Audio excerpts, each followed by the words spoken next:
Hey everybody, you are tuning in to the Canary Crying News Talk live stream pre-stream. Congratulations for making it a little bit early, and a big old congratulations to Chili Bean for the first comment of the day award.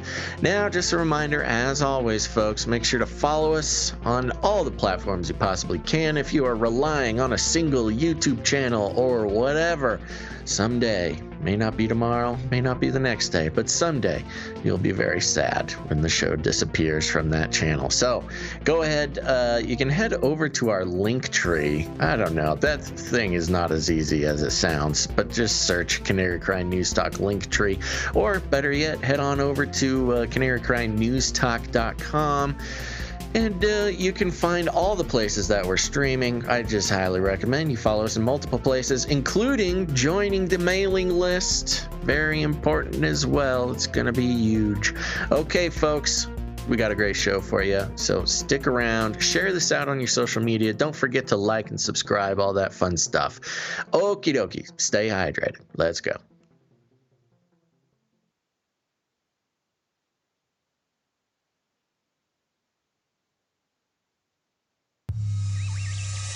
The world is getting crazier.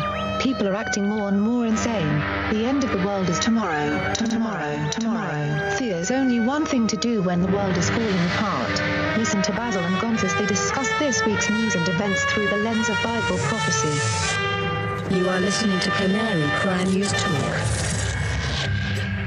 You're listening to Canary Crying News Talk. Today is May 14th, 2021. This is episode 337, and today, the VAXBURGER. Oh, razzle dazzle. I'm your best buddy, Basil.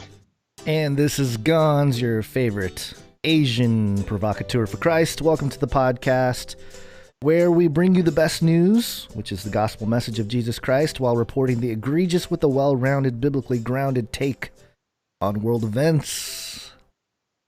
And we are here, and please like, subscribe, bell button, and all. Like, subscribe, bell button, all. Like, subscribe, bell button, all. Just get that That's out of the way. right. Go do it now. Okay, Gonz. Well, we're back. It's the end of the week here. Lots of fun and exciting things to go over today. But I have something that might be the most fun and exciting ever piece of news. Wow, Piece of news. At least for a year, because yes, after about a year of not sharing with the people of the world the very important sights and smells that I experience riding my bike down by the river. That's right, folks. It's time for a river update. Which is a new segment of the show that I'm bringing back. No, I got back on the bike, Gonz. Back on that aluminum steed. You're not doing the Peloton. What is it called? No, Getting kids stuck underneath the Soros bike. No, yeah. Number one, I don't want CIA cameras looking at me while I flop sweat all over the place. But then I wouldn't get to see all the fun and exciting, new metropolises springing up down the river. For those who've been listening since the beginning of the pandemic, of course, you got to follow the exciting saga of the rise and fall of civilizations as the pandemic really did a number on the homeless population. And then, of course, there was the enforcers coming down, kicking everybody out. But I went down there yesterday, past couple days, actually, 2 days in a row. Woohoo! And it's really impressive. Now, the authorities have fully gated off about 2 miles of riverside. You can't, the bike path is closed. Nobody can get in there. So, and they do it with the purpose of trying to, not have a homeless or unhoused village spring up, but they're just kicking everybody out. Only geese They sit on the other side of the fence and they taunt you while you have to take a detour around this area. But I will say, those who have stuck around and fought the good fight, they've moved across the other side of the river, And we are talking about full-on Taj Mahals, tent Taj Mahals. Wow. I think they've got this new strategy, it seems like, where instead of like a village of little tents, they basically create a humongous, like 3,000 square foot tent. And it's like a little, it's like a mall. It's like an unhoused mall in there. And I think this is like for safety reasons, things like that. Mm-hmm. So yeah, the population continues to not thrive down there. Well, who knows? Maybe they're thriving, but they're getting in. The ingenuity I'm seeing is pretty incredible. And it's goose mating season, Gons. You know about this? You know anything about goose mating season? No, but sounds like it's a party with Cute baby gooses.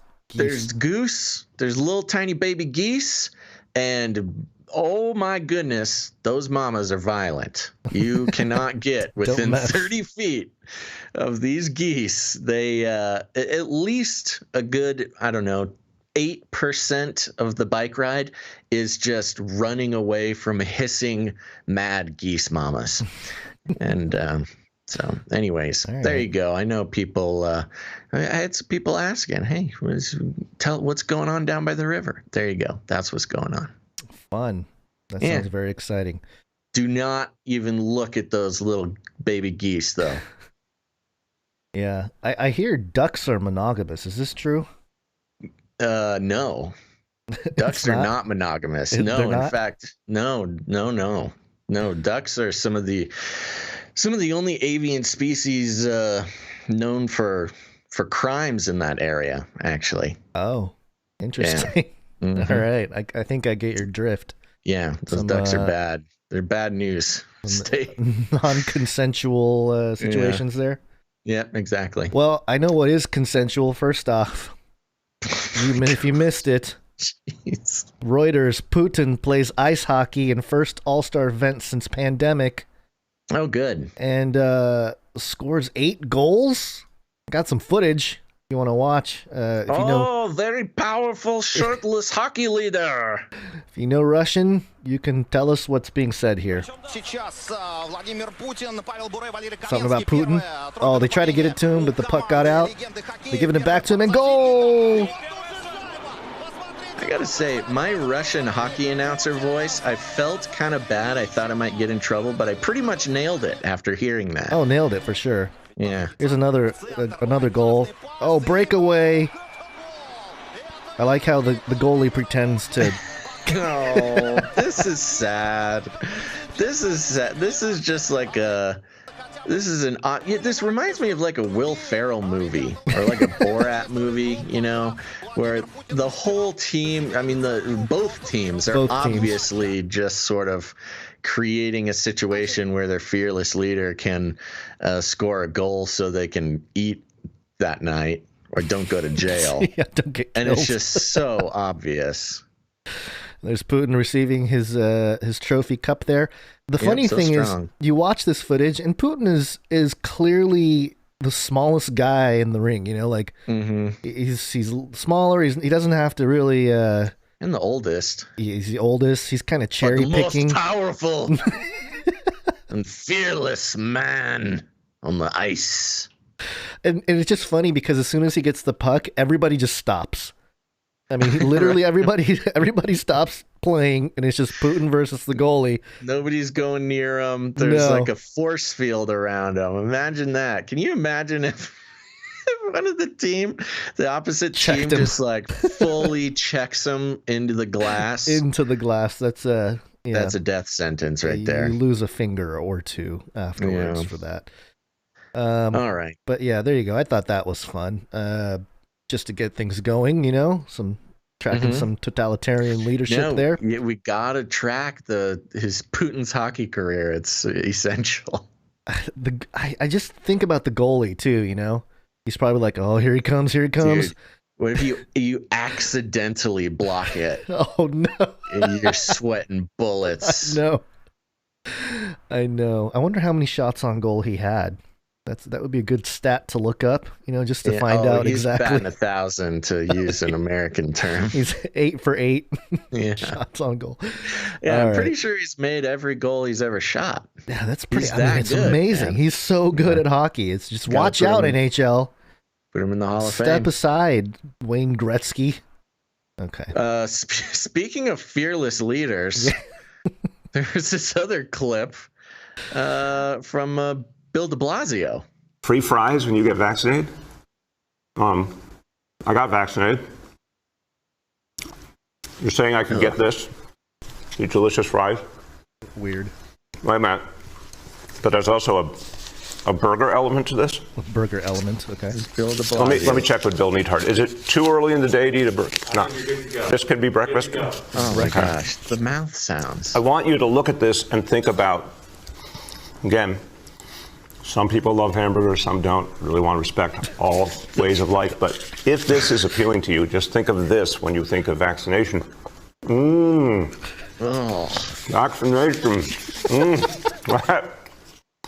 I'm getting a very good feeling about vaccination right this moment. This guy's gonna get Cuomo'd.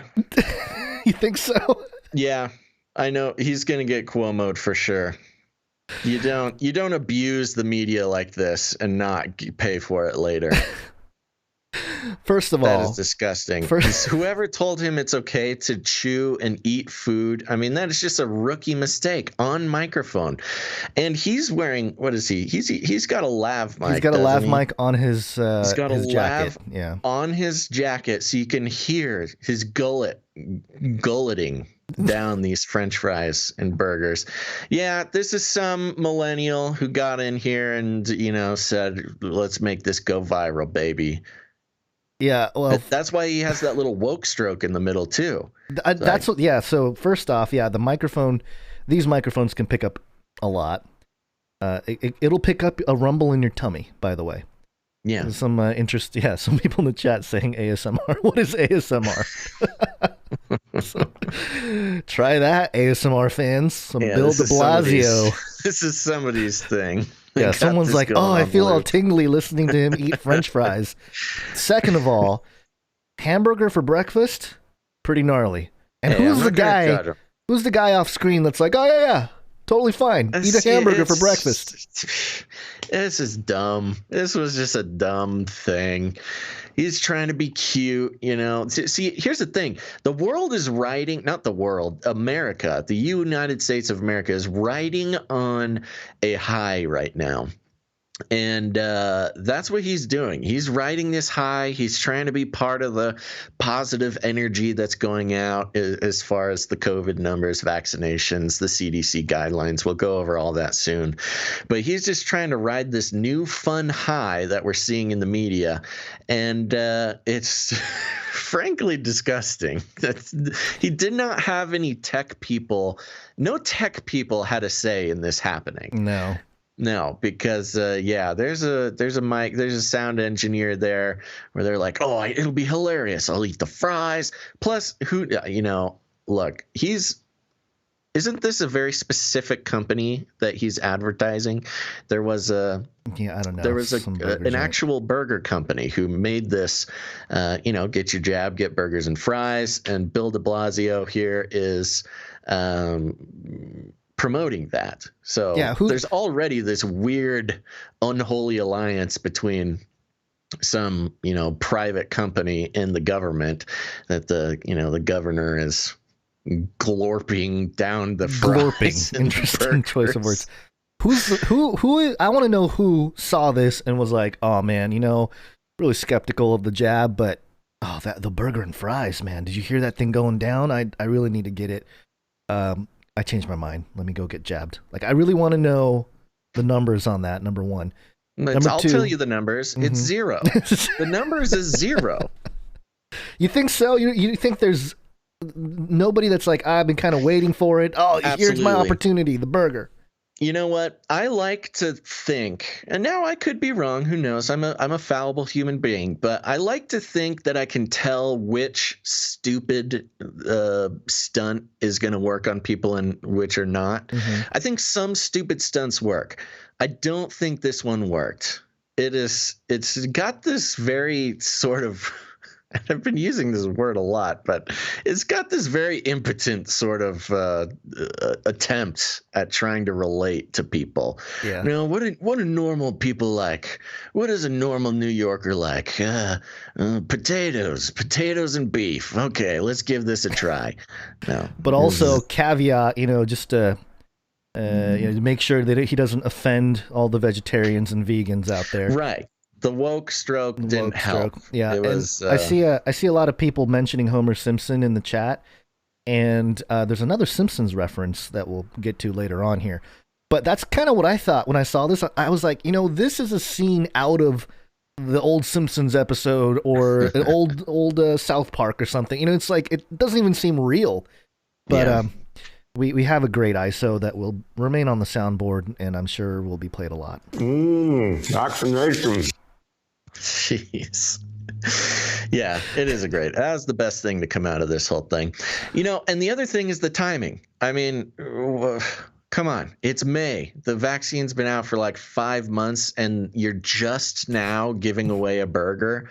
I mean, the prices have raised. You want to? Oh, I know. At this point, people who haven't gotten the vaccine by this point, you're not giving them a burger and fries or a donut or a beer. Like, break out the checkbook, baby. Well, you're not going to get anybody to do it with a cheeseburger. Aren't they doing some kind of raffle and like $1 million giveaway or something like that? Yeah, something like that. Yeah. They're giving away. I don't know what I think it's $50,000. Oh, $50,000. Yeah, I was going to say $1 million sounds like a lot, actually. They're giving away, I believe you get entered into a raffle for $50,000. They are doing it once a week for 5 weeks. Mm-hmm. And if you're a kid and you win, you get a scholarship, like a $30,000 scholarship or something. I'm getting a very good feeling about vaccination right this moment. So, yeah. So there you go. Burger's not going to do it. He's getting a real good feeling, folks. And he's going to have to pay for this. Is he? He's going to pay for this somehow. He's going to... Yeah, I mean, they can just bust out the Put vegetarian. it in the book. You want me to put it in the book? Blasio will get Cuomo'd. I don't know exactly what that means, but this was an abuse. What he did here was disgusting and an abuse of the media. I don't know. Was this just on the YouTube? Was this on television? Was this just a YouTube thing?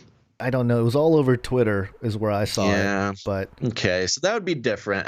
I don't want to make an official thing, but I'd say if this was on TV, he'll pay somehow. Well, I think it was on TV. They got the sign language guy and everything. So I think this was for sure like a actual, at the very least, a local broadcast. Yeah. Well, definitely. Can you imagine being the sign language guy? What's the sign language for? I think it's rubbing your belly. That's what I thought too. Yeah. Okay. All right. Well, let's get into some real stuff, Gons. Let's talk about Flippy. Flippy update. Do you want fries with that? Okay, folks, Flippy. If you're new to the show, let me let you know. Flippy is the colloquial name for the disembodied robot arms that are taking our jobs, enslaving our children, and flirting with our spouses. We use talking about Flippy as a way to discuss all the new, fun, and exciting ways that robots are taking over the world, and just how there's nothing we can do about it. So, today, this is coming from Pop Mechanics, popularmechanics.com, and this is a bit of an update here. Headline: the Air Force's AI brain just flew for the first time. Dun, dun, dun. The U.S. Air Force just took a major step toward a future crowded with AI-powered warplanes. Late last month, the Air Force's new Skyborg. Skyborg. Did we know it was called Skyborg before? I had never heard of Skyborg, but... No, neither had I. We had reported on this development back when it was just flying simulations. They had not flown an actual aircraft. So maybe Skyborg, they had another round of PR or something happen because Skyborg is awesome. Late last month, the Air Force's new Skyborg Autonomy Core system flew a pilotless drone over Florida and the Gulf of Mexico, proving the AI could adhere to basic flight commands. The system will eventually lead to high-speed drones powered by Skyborg, equipped with sensors, weapons, other payloads to accomplish lonely and dangerous jobs that manned fighters used to carry out. On April 29th, the Kratos UTAP-22 drone launched from the ground at Tyndale Air Force Base, Florida, with an expendable rocket booster. Once airborne, the drone's turbojet engine took over, powering the drone for the next 2 hours and 10 minutes. Here's a quote. The ACS, that is the Autonomy Core System, Skyborg for short, performed a series of foundational behaviors necessary to characterize safe system operation. The ACS demonstrated basic aviation capabilities and responded to navigational commands while reacting to geofences, adhering to aircraft flight envelopes, and demonstrating coordinated maneuvering. It was monitored from both airborne and ground command and control stations. The Air Force developed the Skyborg to come in two flavors, an R2-D2 style AI that rode in a crew fighter jet, providing the pilot with an assistant, and an AI capable of flying an uncrewed semi-attritable jet aircraft. This is awesome. I didn't really know that they were doing it this way. I mean, I knew they mentioned that, AI would also assist with manned aircraft. Yeah. But they're straight up going full on Star Wars X-Wing with this. I remember mentioning when we were covering the AI, aircraft story that I mentioned R2-D2. Like, oh, it'll be kind of like R2-D2. Someone dig that up. Yeah, there you go. Yeah, so let's continue here. Parenthetical. That means the Air Force knows a lot of them will crash or be shot down, and that's okay. This concept, known as loyal wingman, oh, so good, could see a single piloted jet team up with one or more pilotless jets to carry out a mission. A loyal wingman could, for example, fly ahead of an F-35 Joint Strike Fighter, scouting the route ahead for enemy radars and launching anti-radar missiles at threatening detectors. It could detect enemy aircraft and relay targeting data to crewed fighters, allowing a human-flown fighter to operate with its radar turned off. A single F-35 could lead a major airstrike with loyal wingmen drones carrying extra bombs and missiles to finish off a tough ground target. Skyborg will have several advantages. For starters, it will mean increased pilot survivability as drones take on dangerous tasks. The system will allow the Air Force to boost the size of its aircraft fleet, as a single uncrewed drone will cost just a fraction of a modern piloted fighter. Lastly, more aircraft means more available aircraft, allowing the Air Force to conclude operations and campaigns earlier. The Air Force plans to have Skyborg-powered aircraft ready for regular operations sometime around 2023, which is extremely soon. Uh-oh. That means Biden's going to get to play with these things. Oh, maybe. Or Kamala. Kamala might be the one here. Right. Either one. First of all, I mean, let's just say it. Skyborg is cool. Sounds fun for now, but definitely will be the name of the terrifying kill squads of these airplanes that come through to kill all dissenters. A little bit too close to Skynet, I think, for a lot of our taste. And also the idea of a swarm of fighter aircraft drones led by one heroic American hero is also a concerning idea. This is all happening a little bit sooner than I think any of us thought it would, Gons. Even us, who's been following these things for years now. I don't think I was really expecting these things to be up and ready and flying and killing by at least 2030. Well, we had that story a few episodes ago talking about the issue that AI development is running into with this kind of one-to-one input-output, which is a highly limited form and will never achieve a kind of a autonomy or a true autonomy or and general intelligence. Yeah, general intelligence. Yeah, which is more of like a consciousness, which is kind of the ultimate goal. I've talked about this in films and stuff with how it relates to alchemy and the golem and even a sort of, a fake consciousness, so to speak, built as a machine. But for the sake of fighting an AI, I mean, I always thought that, yeah, they could probably pull this off, but I'm curious to know exactly how the one fighter pilot's going to be controlling all these guys.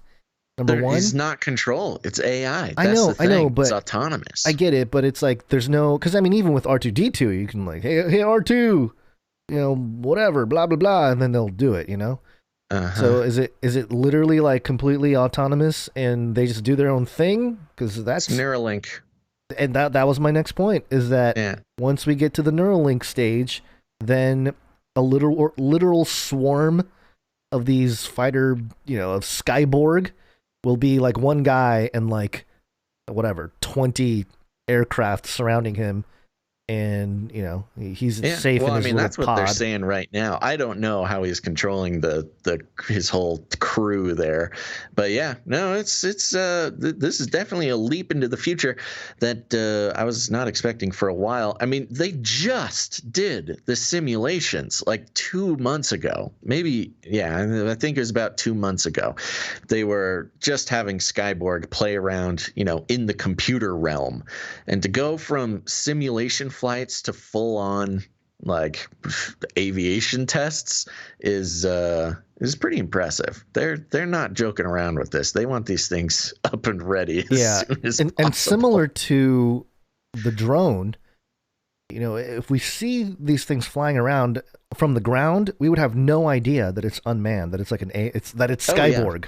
Yeah, they look exactly the same. Well, I think they built a special platform. It's a little bit more of a disposable platform than the full-on F-35s. But no normal person could just look at it from the ground and tell the difference. They should have a giant horn. This is Skyborg as they fly by, Well, so people know. I mean, we've talked about the AI, the autonomous weapon systems for a while.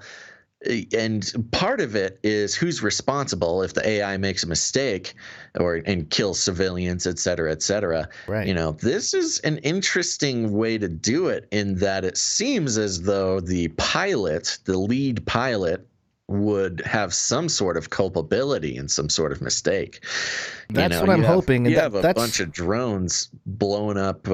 Now, here's the problem. When we just say drones, we can't just say drones because we've had drones for decades. For a while, this is Skyborg. Okay, you get a team of Skyborg following directions from some American hero in the sky there, and takes out another wedding, should I say rather. There's only one guy who's sort of at the head of this crazy killing swarm. Yeah. So again, I would just like to know, just for my own curiosity, how much of an interactive thing this is to the pilot. What kind of, like you mentioned, legal ramifications there are if something happens that's a mistake. Son, that is classified information that is of utmost importance to national security. We cannot tell you how that happens. I'm sure Skyborg? They're sitting Skyborg down and they're like, you need to watch this. You need to know this. And it's just, they have like the Skyborg's eyeballs open, eyelids open. And just 24/7 repeat Top Gun. Just all day. They based the AI personality off of Goose, not even Maverick, just off of Goose. Just Goose. The loyal wingman. Yeah. I like that too, the wingman. Okay, wingman. Let's get into some real stuff here. All right. WACCINE.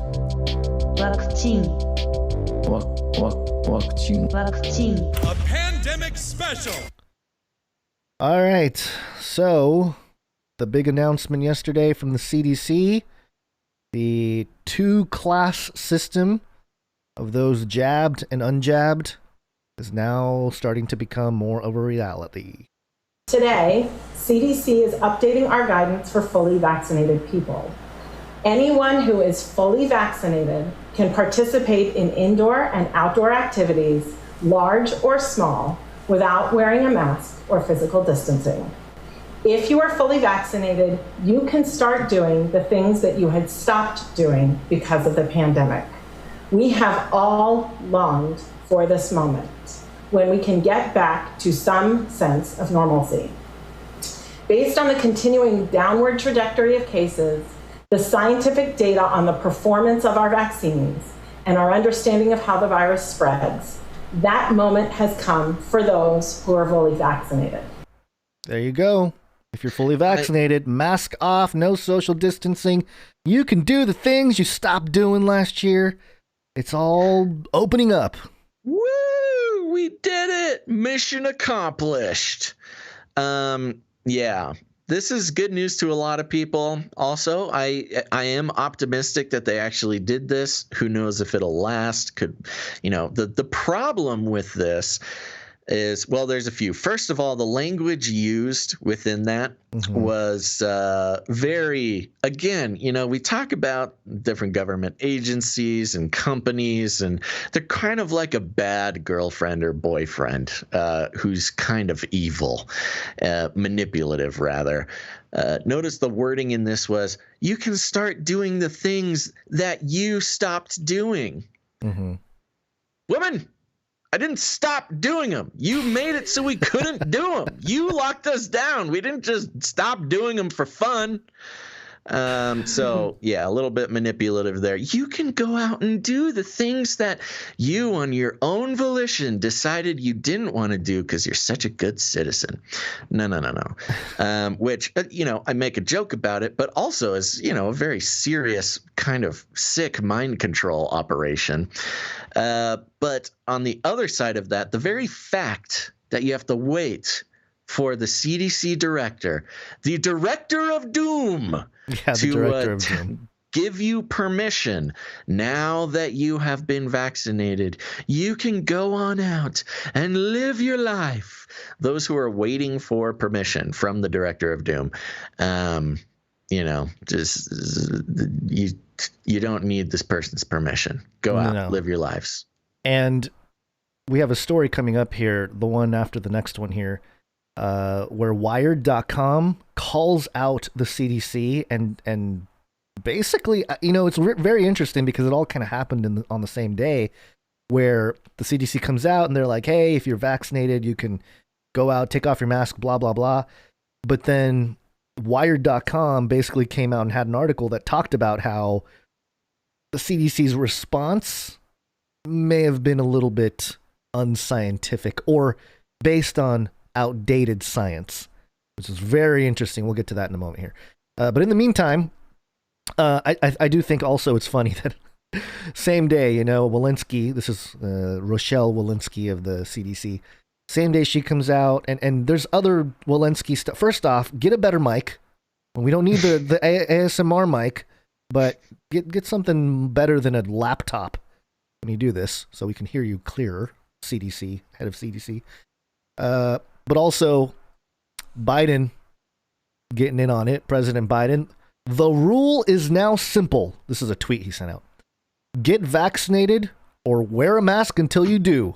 The choice is yours. Yeah. Now, jeez Louise. There's something called a false dichotomy or a false dilemma, where in logic, it's a fallacy.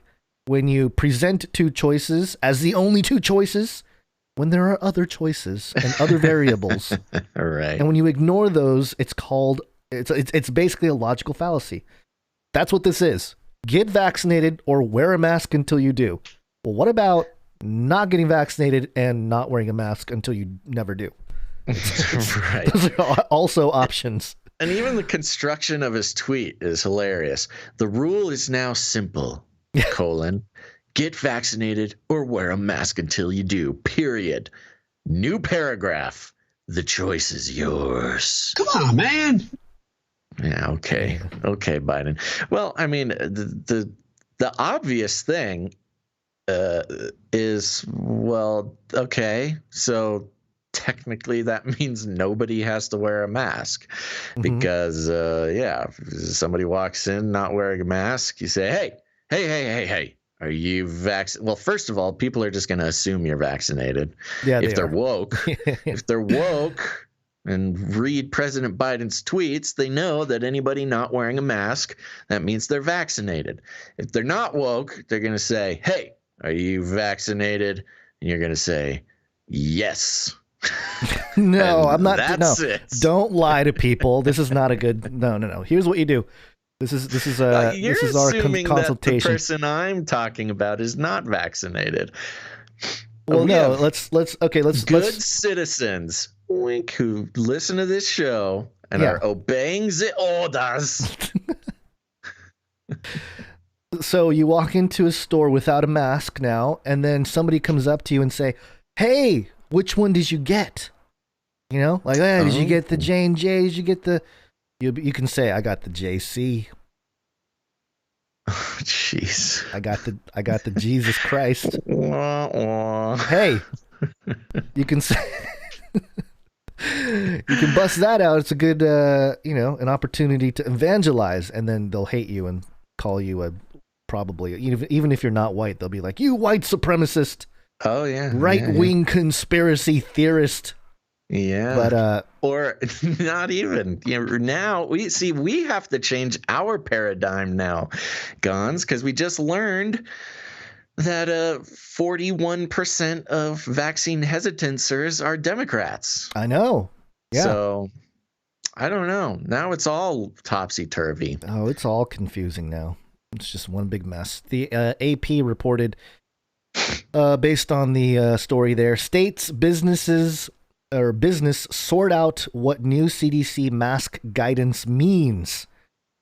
And I won't read the whole thing here. It's not too long, but just to get an idea. Several states immediately and enthusiastically embraced new guidelines from the Centers for Disease Control and Prevention that, oh gosh, come on, AP, fix your typing, that say fully vaccinated Americans, no longer need to wear masks indoors or out in most situations. But other states and cities and some major businesses took a wait-and-see attitude Friday amid questions of whether the new standard is safe or workable. They need to edit this. I'm sure it's probably fixed by now. Given that there's no easy way to know who has been vaccinated and who hasn't, the guidelines essentially leave it up to people to do the right thing. Labor groups and others warn that employees at stores, restaurants, and other businesses could be left exposed to the coronavirus from customers and could be forced into the unwanted role of, quote, vaccination police. Yeah, we've been saying that forever. Some major chains, including Home Depot, Hody in the house, and grocer Kroger Co. announced that they would keep mask mandates in place for now. So, I knew this was going to happen. We have become comfortable with the mask and the social distancing, especially We're trauma if you're bonded, Gons. I know. And a lot of these businesses, it's going to be a while before they're like, all right, okay, fine, because every store that I go into that requires a mask, there's a big old sign that says like following the CDC guidelines. And then there's like a mask thing. So if the CDC is like, hey, you don't need to wear a mask if you're vaccinated, then what are people going to do? Well, there's a couple things. You're right. There's a couple things to keep in mind here. First of all, CDC is not a legislative thing. They're not. They give recommendations. They don't make laws. So nothing they say is technically legally binding. They're just giving a recommendation. You didn't vote for Walensky to control our lives? You didn't cast that vote there on the CDC ballot? But now, if that was a thing, I don't know. After Robert Redfield coming out talking about the virus coming from a lab, I may have voted for him. I literally know nothing else about him, but I do admire that he's doing that. So here we go. CDC, not a legislative body. Mm-hmm. That is a recommendation they make, not legally binding whatsoever. Yep. The president is a legislative body, Yeah. an old body. Old man. But so he tweets. This tweet is not legally binding. He's just sort of throwing this out there. And what I'm wondering is, Biden made his mask mandate on federal land. That was an actual piece of legislation. Did he lift that? What's the deal? Is he changing the actual legislation on this, his executive orders? Because people are looking at this tweet going like, oh, the president tweeted it, so it is written, so it shall be. Also noting that the CDC guidance specifically mentions that if our recommendation does not overwrite local or state mask mandates, which is kind of the point. Because of course it doesn't, because you're not a legislative thing. Oh, you're just look at this. Just the doctor of doom. So this is NBCnews.com reporting on the Biden situation. The headline: Biden's call for the vaccinated to drop their masks draws mixed results. And it says here, by Friday morning, no staffers were seen wearing masks around the West Wing. And during the daily press briefings, Press Secretary Jen Psaki and economic advisor Cecilia Rouse entered the briefing room without masks on before a group of mostly maskless reporters. They're sending the message. They are sending but it was a different scene for the Secret Service agents posted around the White House on Friday who continued to wear masks. You know why? Because they're Secret Service. They didn't want to be identified. I think it's because they're all, military law enforcement dudes that don't want get the vaccine. Yeah, that's probably it. All those dudes didn't get the vaccine, so they have to keep wearing the mask. A Secret Service official said there was no change in their internal mask policy as the agency reviews the new guidance. It will likely have an update by next week, the official said. Even First Lady Jill Biden didn't seem to have fully transitioned into maskless life. She arrived for a visit to the National Museum of African American History on Friday morning with a mask around her wrist. Quote, "Isn't it great? Don't you feel good without it?" she told NBC News. Okay, so she wasn't wearing it, but she had it around her wrist. Yeah, just a little virtue signaling there. Just in case. Which the whole entire state of Florida has been saying, doesn't it feel good without it? And Texas. For the past all of year. Texas has been saying you're it right. too. Well, yeah, Florida much longer than Texas, but yeah, so it's just so funny. They're all trying to ooh, look how cool we are without our mask. Okay. This is very dangerous, though, for them. This is interesting because they can't go back on this. Oh, I know. They stopped wearing the mask. They cannot go back. If they go back, they are going to turn some people, some former supporters against them. Because, you cannot jerk somebody around like that. It's like a dog. You pull on their leash too much, there's going to be a day where they're going to turn on you. Yeah, they're going to have to kill a whole bunch of more people to bring the masks back out again. Or at least count people that are dying as Rona deaths, as we've seen last year. Well, there you go. Okay. So hold it. Sorry, just to finish that off. Sure. Yes, the CDC did not, they are still bending the knee to state and local things. You're still going to get in a yelling match if a business doesn't want you in without a mask. Yeah. And just do the IKEA thing. Wear a yellow star sticker. And so they know that you're exempt from the mask. All right. Well, there was a story being shared around recently that an Indian health ambassador died from the vaccine a couple days afterwards. And it was shared on Gateway Pundit. And I tried to look for an actual source, and I couldn't find one, but I did find this story from April. This was from Saturday, 17th of April, 2021. And this is, what's this website here? Gazette of Central Asia, GCAstrapia.com. And the headline is, India's health ambassador dies a day after taking COVID vaccine. So Yes. I'm guessing this is the story that people were referencing. It must be. I've also looked around. It's one thing to find blogs, and there are hundreds, if not thousands, of blogs that reference this India guy, the health ambassador. Now, health ambassador, I don't think he was technically in the government. Well, he was an actor who was sort of... You can read the story here because it does shed some light on some details that were somewhat exaggerated, I would say, like with some headlines out here. Okay, all right. This happened last month, and it's just I don't know if I saw it before recently, but somehow it's made its way to us. India's like you said, satrapia.com, gca.satrapia.com, some Gazette of Central Asia. Okay.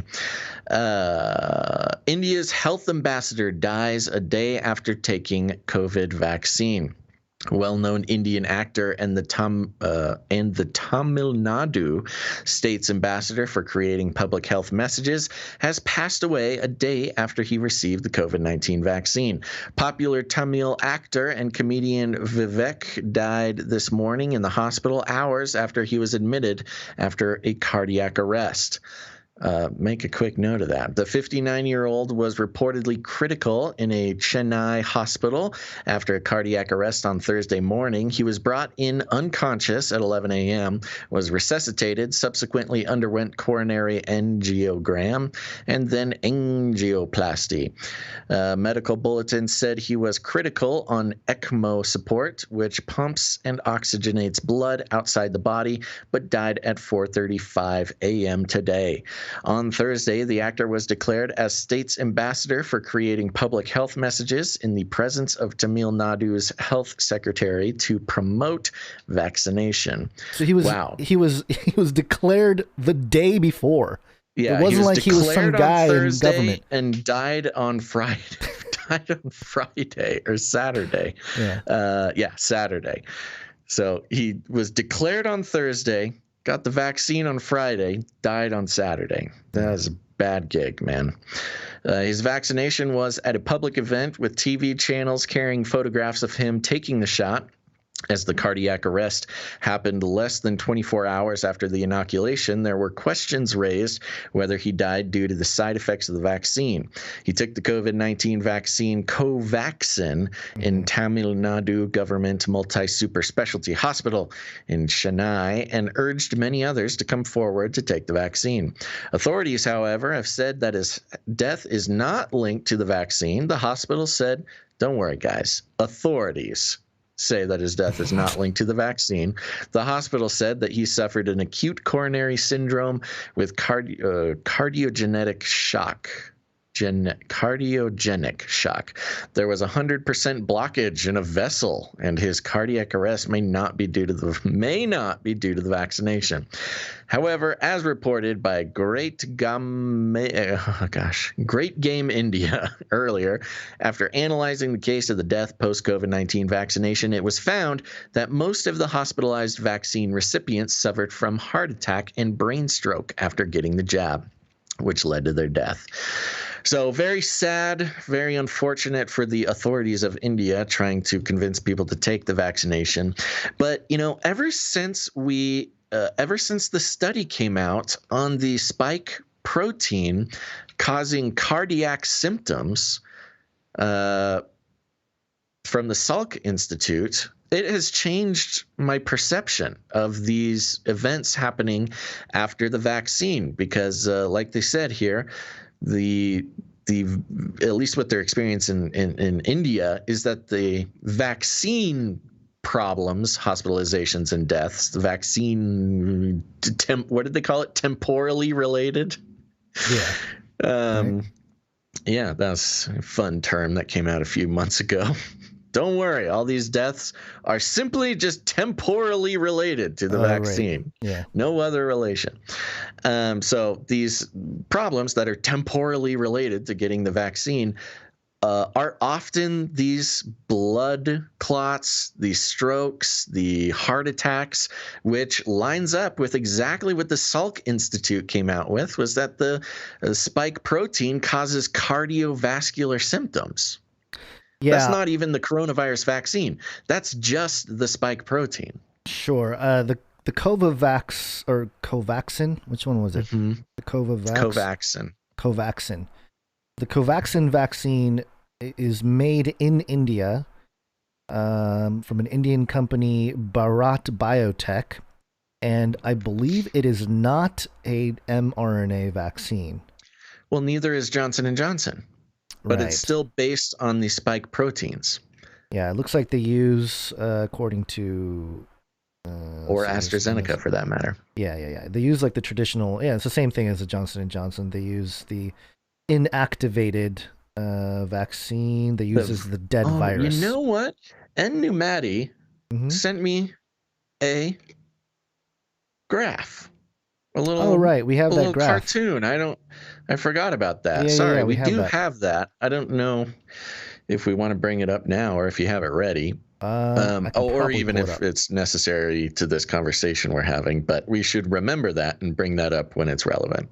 Yeah, and he's in the chat, and he said that it's not the mRNA. So yeah, right. Yeah. Okay, so yeah, there you go. And they wonder why people aren't getting vaccinated. And the problem is, there could be a differentiation made between the mRNA and the non-mRNA spike protein symptoms. Again, refer to the Salk Institute. Because you don't hear a lot about these cardiovascular things happening with the mRNA vaccines, right? Right. It's more like immune system reactions, like the rashes and the weird stuff. Weird stuff, yeah. Let me see if I can pull up that graph that was given to us, the chart by Numati.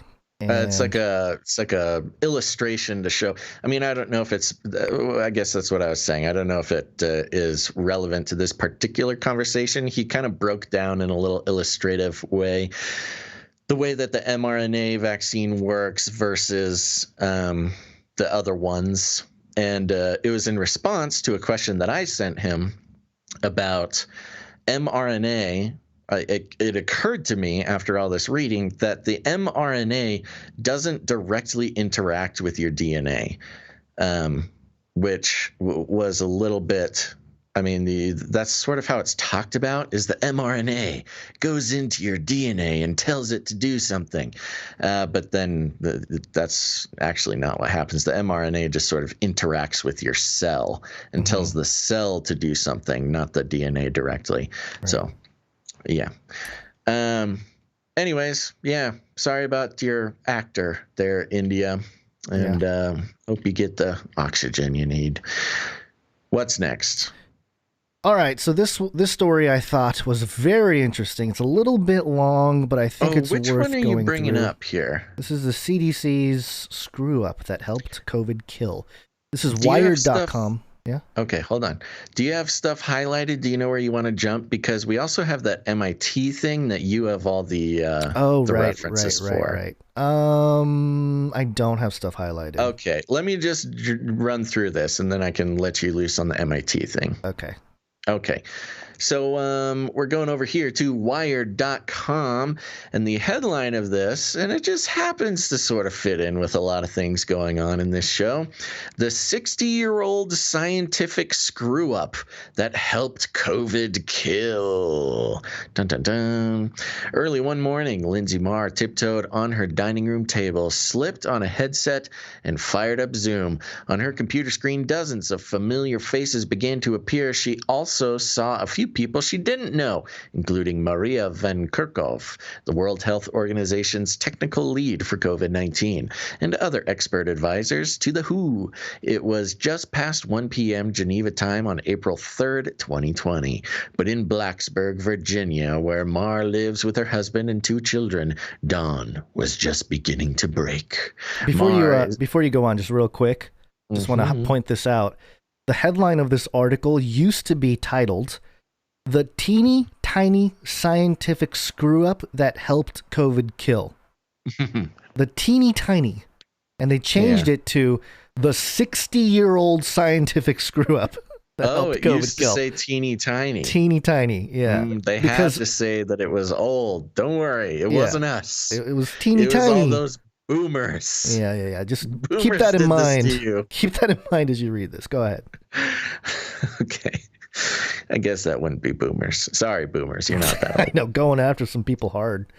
Upsetting people. Mar is an aerosol scientist at Virginia Tech and one of the few in the world who also studies infectious diseases. Oh, how convenient. To her, the new coronavirus looked as if it could hang in the air, infecting anyone who breathed in enough of it. For people indoors, that posed considerable risk, but the WHO didn't seem to have caught on. Just days before, the organization had tweeted, "Fact, COVID-19 is not airborne." That's why Mar was skipping her usual morning workout to join 35 other aerosol scientists. They were trying to warn the WHO it was making a big mistake. Big mistake. Oops, I changed. Over Zoom, they had laid out the case. They ticked through a growing list of super spreading events in restaurants, call centers, cruise ships, and a choir rehearsal. Instances where...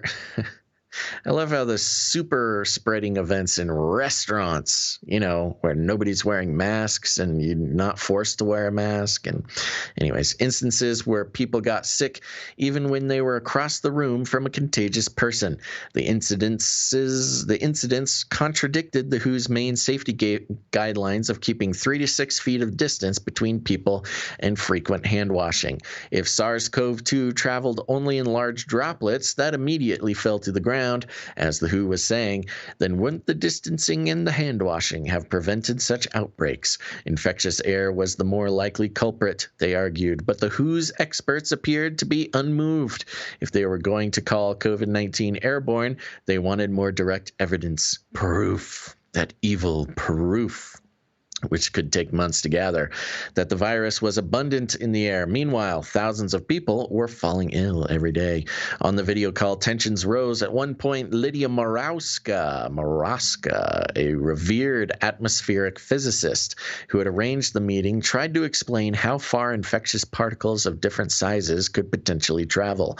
One of the WHO experts abruptly cut her off, telling her she was wrong. Mar recalls, his rudeness shocked her. Quote, "You just don't argue with Lydia about physics," she says. Marowska had spent more than 2 decades advising a different branch of the WHO on the impacts of air pollution when it came to flecks of soot and ash belched out by smokestacks and tailpipes. The organization readily accepted the physics she was describing. That particle of many sizes can hang aloft, travel far, and be inhaled. Now, though, the WHO's advisors seem to be saying those same laws didn't apply to virus-laced respiratory particles. To them, the word airborne only applied to particles smaller than 5 microns. Trapped in their group-specific jargon, the two camps on Zoom literally couldn't understand one another. When the call ended, Mar sat back heavily, feeling an old frustration coiling tighter in her body. She itched to go for a run, to pound it out, football by football into the pavement. Footfall by footfall into the pavement. Quote, "It felt like they had already made up their minds and they were just entertaining us," she recalls. Mar was no stranger to being ignored by members of the medical establishment, often seen as an epistemic trespasser. She was used to persevering through skepticism and outright rejection. This time, however, so much more than her ego was at stake. The beginning of a global pandemic was a terrible time to get into a fight over words, but she had an inkling that the verbal sparring was a symptom of a bigger problem. That outdated science was underpinning public health policy. She had to get through them, but first she had to crack the mystery of why their communication was failing so badly. Holy moly, man. This is like a novel going on here. I know. That's why I said it's pretty long. So much wrapped up into it. I know. There's the ego. There's the fate of the world and the ego of women scientists and. But notice such. the CDC is the villain here in this story. Yeah. So was there something specific? Yeah. So it's tough. I should have gone over and highlighted it because basically what they discover here is that the CDC was using this number of 5 microns. Yes. So a micron is a unit of measurement equal to 1/1,000,000th of a meter. And by this definition, any infectious particle smaller than 5 microns in diameter is an aerosol. Anything bigger is a droplet. Right. And so basically this Mar lady was trying to figure out where did they come up with this 5 microns thing. And it took her a little while, but she figured out where it came from. And it came from... oh gosh, where is this thing here? Thinking it might help her overcome this resistance, she'd try from time to time to figure out where the flawed 5 micron figure had come from, but she always got stuck.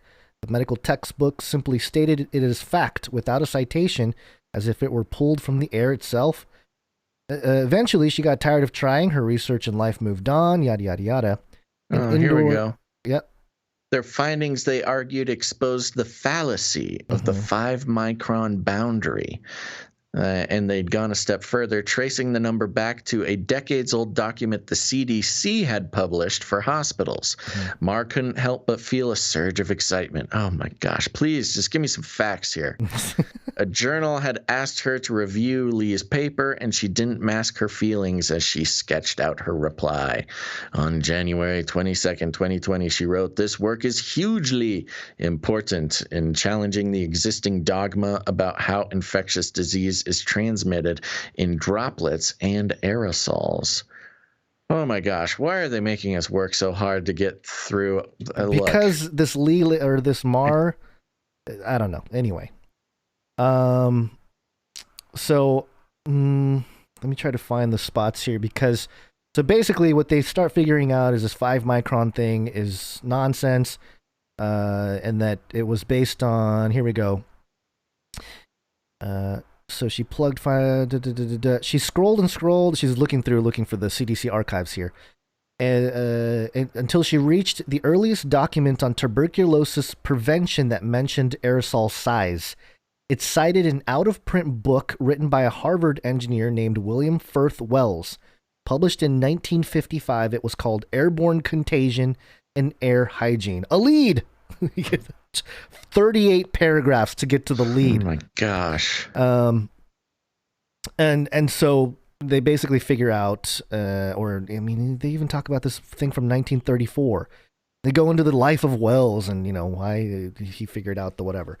So let me just try to wrap it up because we can go on and on with this thing. Yeah. So basically, this 5 micron thing was a farce or just outdated science that the CDC was really pushing as a similar thing to the coronavirus and how it spreads and whatever. And these guys, or the Mar and the group of scientists here, were trying to say like, hey, no, it spreads further, but also, because obviously this is wired, so they're not going to say it's like a fake virus or it's not as contagious or whatever. They were trying to say you have to wear masks indoors, you have to get airflow. That was the big thing. And I think there was a piece here. Yes, here we go. So, oh my gosh. Days later, the WHO released an updated scientific brief acknowledging that aerosols couldn't be ruled out, especially in poorly ventilated spaces, but it stuck to the 3 to 6 foot rule, advising people to wear masks indoors only if they couldn't keep the distance. Jimenez was incensed. Quote, "It is misinformation. It is making it difficult for people to protect themselves," he tweeted about the update. Quote, example, 50 plus reports of schools, offices forbidding portable HEPA units because of CDC Gov and WHO downplaying aerosols. So this is the one thing. they were saying if you can get HEPA units into the indoor buildings and get a lot of airflow, that it would greatly reduce the transmission of the coronavirus. And the CDC and the WHO ignored it, and they weren't allowing the HEPA units to be accepted in these schools and various locations here. Right. So they're that's kind of a thing where if you look at the science, if you would have followed the cutting edge science on this stuff from the beginning, then the argument that Wired is making is that a whole bunch of people wouldn't have gotten the virus, and a whole bunch of people probably wouldn't have died because airflow, just airflow in general, seems to be something that prevents the transmission. So like being outside, for example. Yeah. Yeah. Well, and part of the problem too is now, yeah, we really should have paid more attention to this article before we got so deep in it. But the point is of pretty much the entire article is that this 5-micron thing is incorrect. That aerosols can be bigger than 5 microns. Yeah. Anywhere between 5 and 100 is what it looks like. Yeah. But there's this weird problem with that is because masks do not stop aerosols. And that's why you need the HEPA filters and things, unless you've got like a HEPA filter mask, which I think the N95s technically count as. So on one hand, is it droplets or if it's aerosols? If it's droplets, then okay, maybe a mask might help in certain cases. But if it's aerosols, then masks don't help. And this entire 100-paragraph article is trying to convince us that COVID is an aerosol, which, I mean, just to give you guys I'm really frustrated at this article. Just to show you how it ends, it says she was alone with her thoughts for the first time all day. As she waited at a red light, she suddenly burst into tears, not sobbing, but unable to stop the hot stream of tears pouring down her face. Tears of exhaustion and relief, but also triumph. Finally, she thought, they're getting it right. Because of what we've done. This is when she convinced the CDC of her aerosol theory. So, yeah, not quite a news story per se. No. Yeah. But in terms of I just found it interesting that they would go after the CDC, basically, in short, suggest that if they would have listened to the cutting edge science and not relied on information that's 60 years old, that they could have prevented a whole bunch of people from getting the virus and getting sick and dying and all that kind of stuff. That to me is very interesting because, the CDC has been championed as the pillar of scientific truth this whole time. And and it's just an example of what we've been consistently saying is that there's no consensus amongst the scientific community. There's no agreement per se, and that the CDC... and there is consensus is not the the ultimate goal. No, it's not the goal, but also the organizations like the CDC are not necessarily interested in the most cutting edge thing. They're more interested in the legislative side of things, which again, they're not like voted in people, but they have been brought to us as these scientific authorities. And whether you agree with the details of the story or not, it just shows that the CDC were just kind of, acting authoritarian, even amidst the scientists who were trying to, get to the bottom of what's going on. So, sure.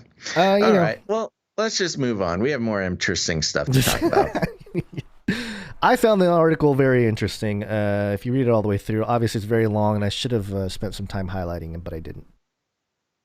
But, yes, a little bit more interesting is this study from the MIT.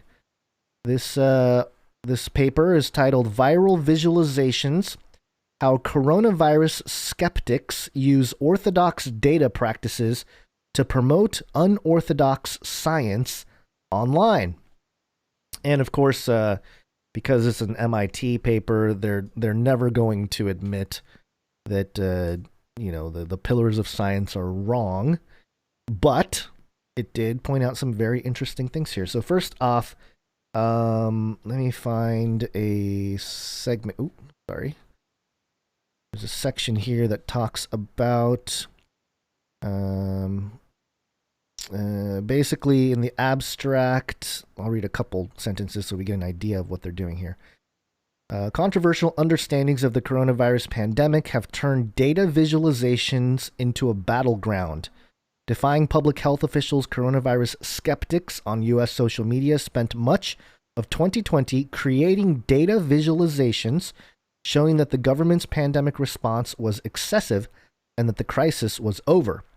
This paper investigates how pandemic visualizations circulated on social media and shows that people who mistrust the scientific establishment often deploy the same rhetorics of data-driven decision-making used by experts, but to advocate for radical policy changes.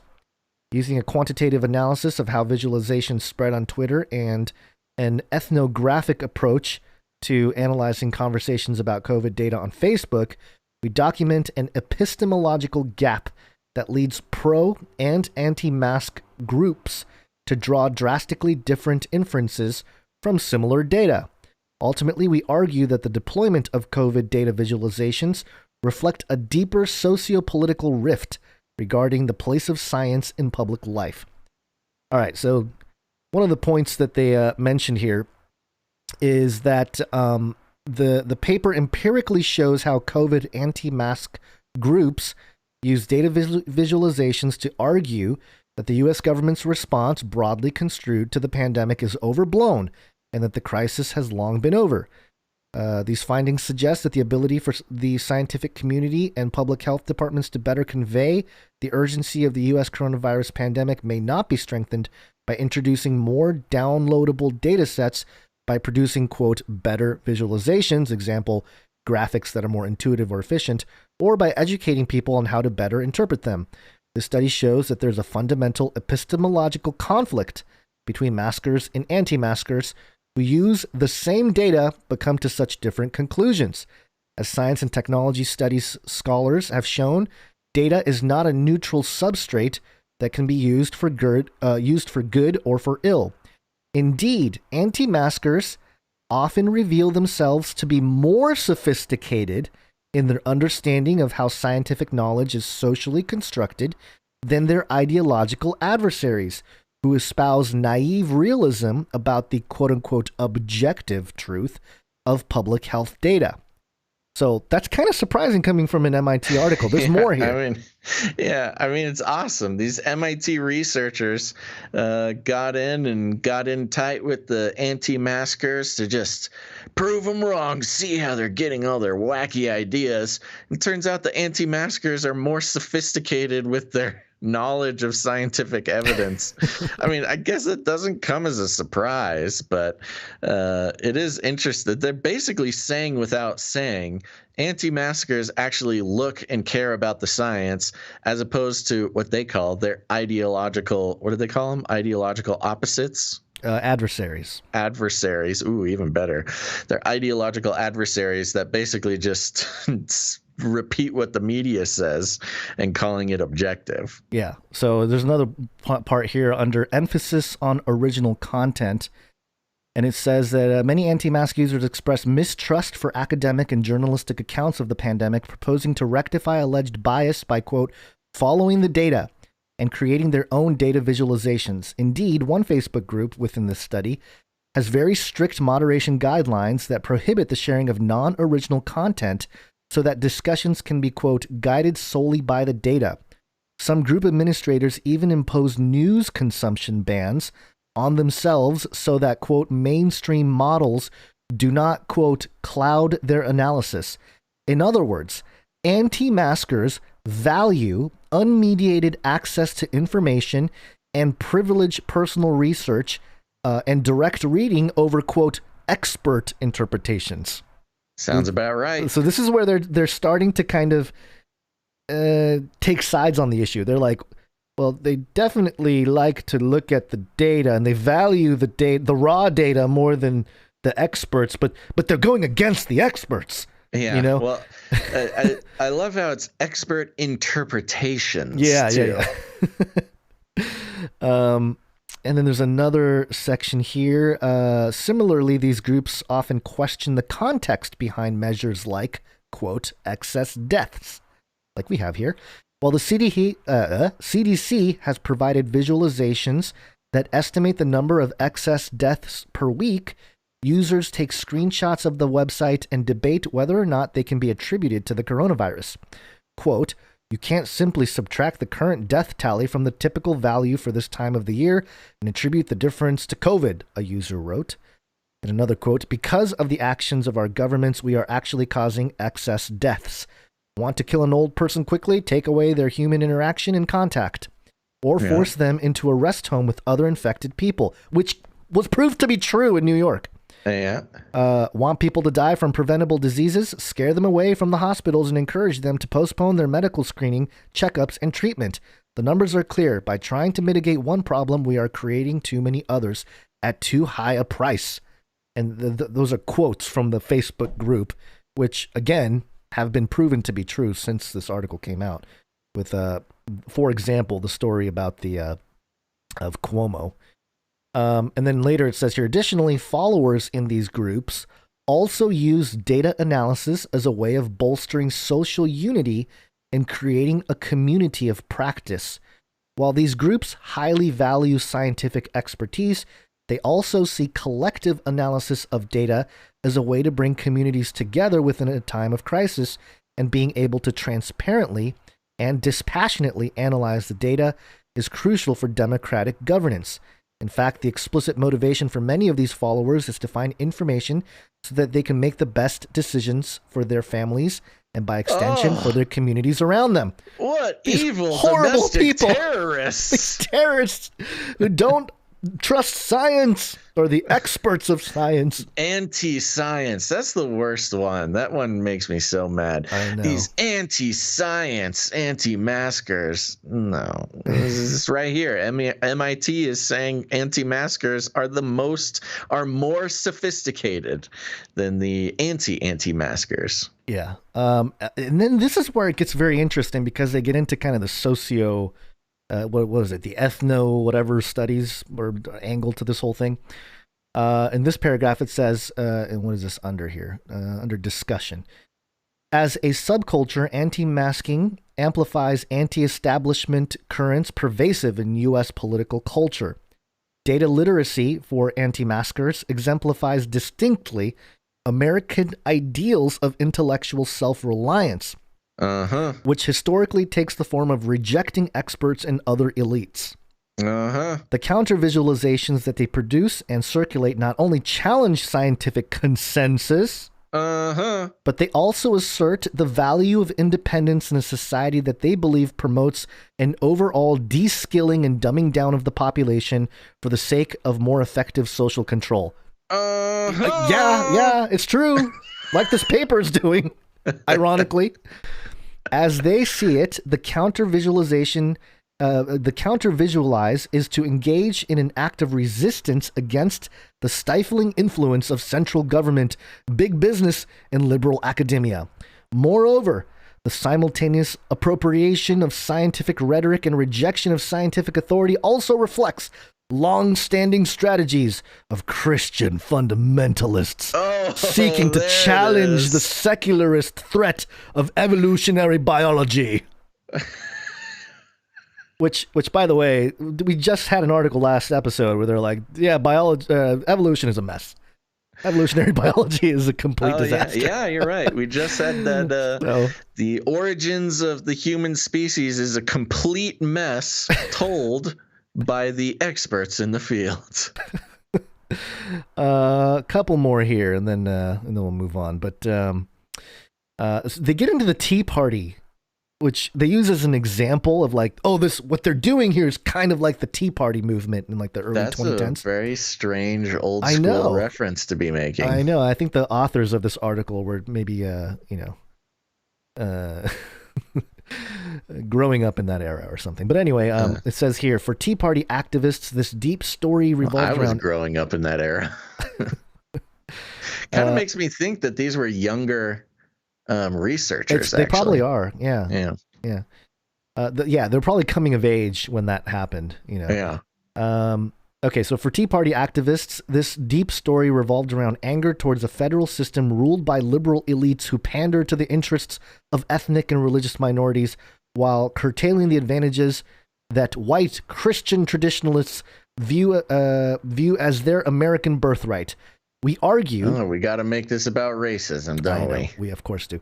We argue that the anti-maskers' deep story draws from similar wells of resentment, but adds a particular emphasis on the usurpation of scientific knowledge by a paternalistic, condescending elite that expects intellectual subservience rather than critical thinking from the lay public.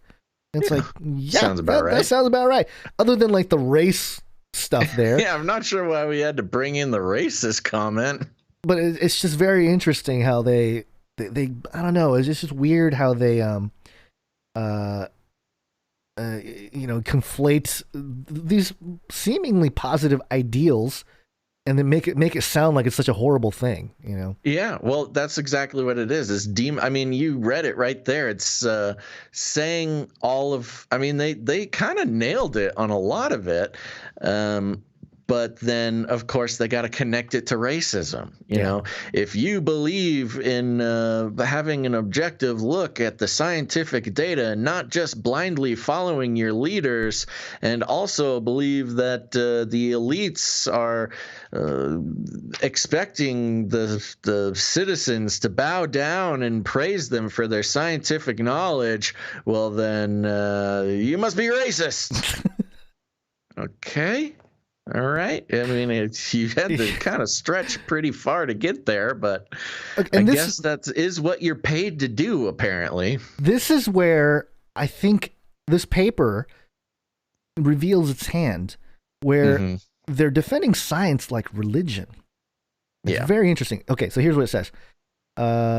Not even science. The scientific authorities. Yeah. It's not. They are admitting that the people they're talking about, anti-maskers specifically, are more sophisticated in their ability to dissect scientific data than people who just obey the authorities. But because they don't obey the authorities, they're racist domestic terrorists. Yeah. Okay, I couldn't believe this sentence came from an MIT paper, but here it is. Most fundamentally, the groups we studied believe that science is a process and not an institution. Whoa. So they're admitting that science is an institution. Wow, they're just saying it. They're just saying it. Word. They're admitting that it's an institution and not a process. I thought when I was a kid growing up, we had a science project. We had to. That's what I always learned. I learned that there was a process. It's the put out a hypothesis and the whole deal. Why are these people at the MIT? Because they are the priests. They're the priests of the religion. That's what I'm saying. It's such a religious language here. It's unbelievable. Know what this reads like?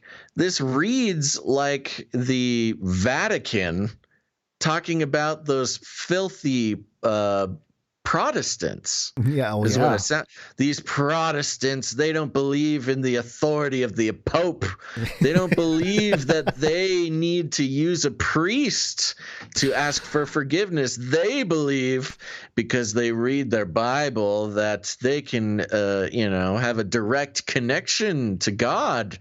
That we must dispose of them. They're racist.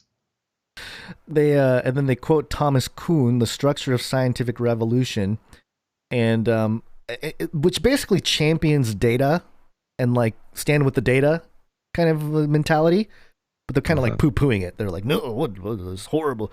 They're taking this Thomas Kuhn thing, and then they say this: for anti-maskers, valid science must be a process they can critically engage for themselves in an unmediated way. Increased doubt, not consensus, is the marker of scientific certitude. I thought increased doubt was kind of the whole point of science, was that you always doubt. That's what they always said. Not anymore. And then they throw a bone, okay? Because I think they started to realize, wait a minute, we're kind of going against the basic tenets of science here.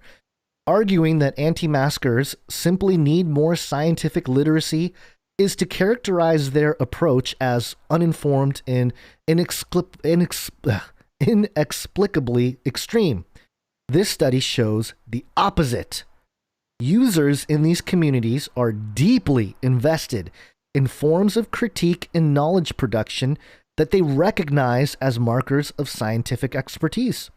If any anti-mask science has extended the traditional tools of data analysis by taking up the theoretical mantle of recent critical studies of visualization, anti-mask approaches acknowledge the subjectivity of how data sets are constructed, attempt to reconcile the data with lived experience, and these groups seek to make the process of understanding data as transparent as possible in order to challenge the powers that be. Which they're basically saying, like, yeah, they value this idea of they understand the scientific process. They're trying to make the data digestible and transparent to be able to digest by the public. How dare they?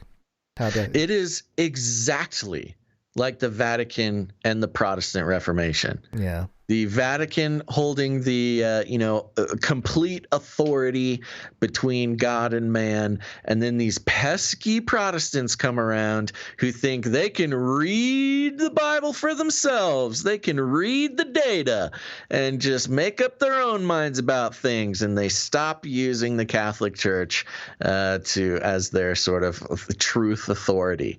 Yeah. The parallels are truly astonishing to me right now. Yeah, and the reasons, when they come to the conclusions here, and the reason why they argue that, a sort of a, not rebel, but kind of a renegade, learn for yourself kind of approach to science is a bad thing, or like unsettled science is a bad thing. Yeah, because you didn't go into $300,000 in student loan debt to get your to finish science seminary and get your collar from the authorities. Yeah, so listen to this. Okay, well, I said the last thing was the last thing, but this will be the last thing. This is under the implications and conclusions. Calls for media literacy, especially as an ethics smokescreen to avoid talking about larger structural problems like white supremacy, are problematic when these approaches are deficit-focused and trained primarily on individual responsibility. Did I read that correctly? Is that supposed to be a bad thing? That's what I'm saying. Is individual responsibility a bad thing in this context? Yes. I couldn't believe it. I was like, really? What, are you serious?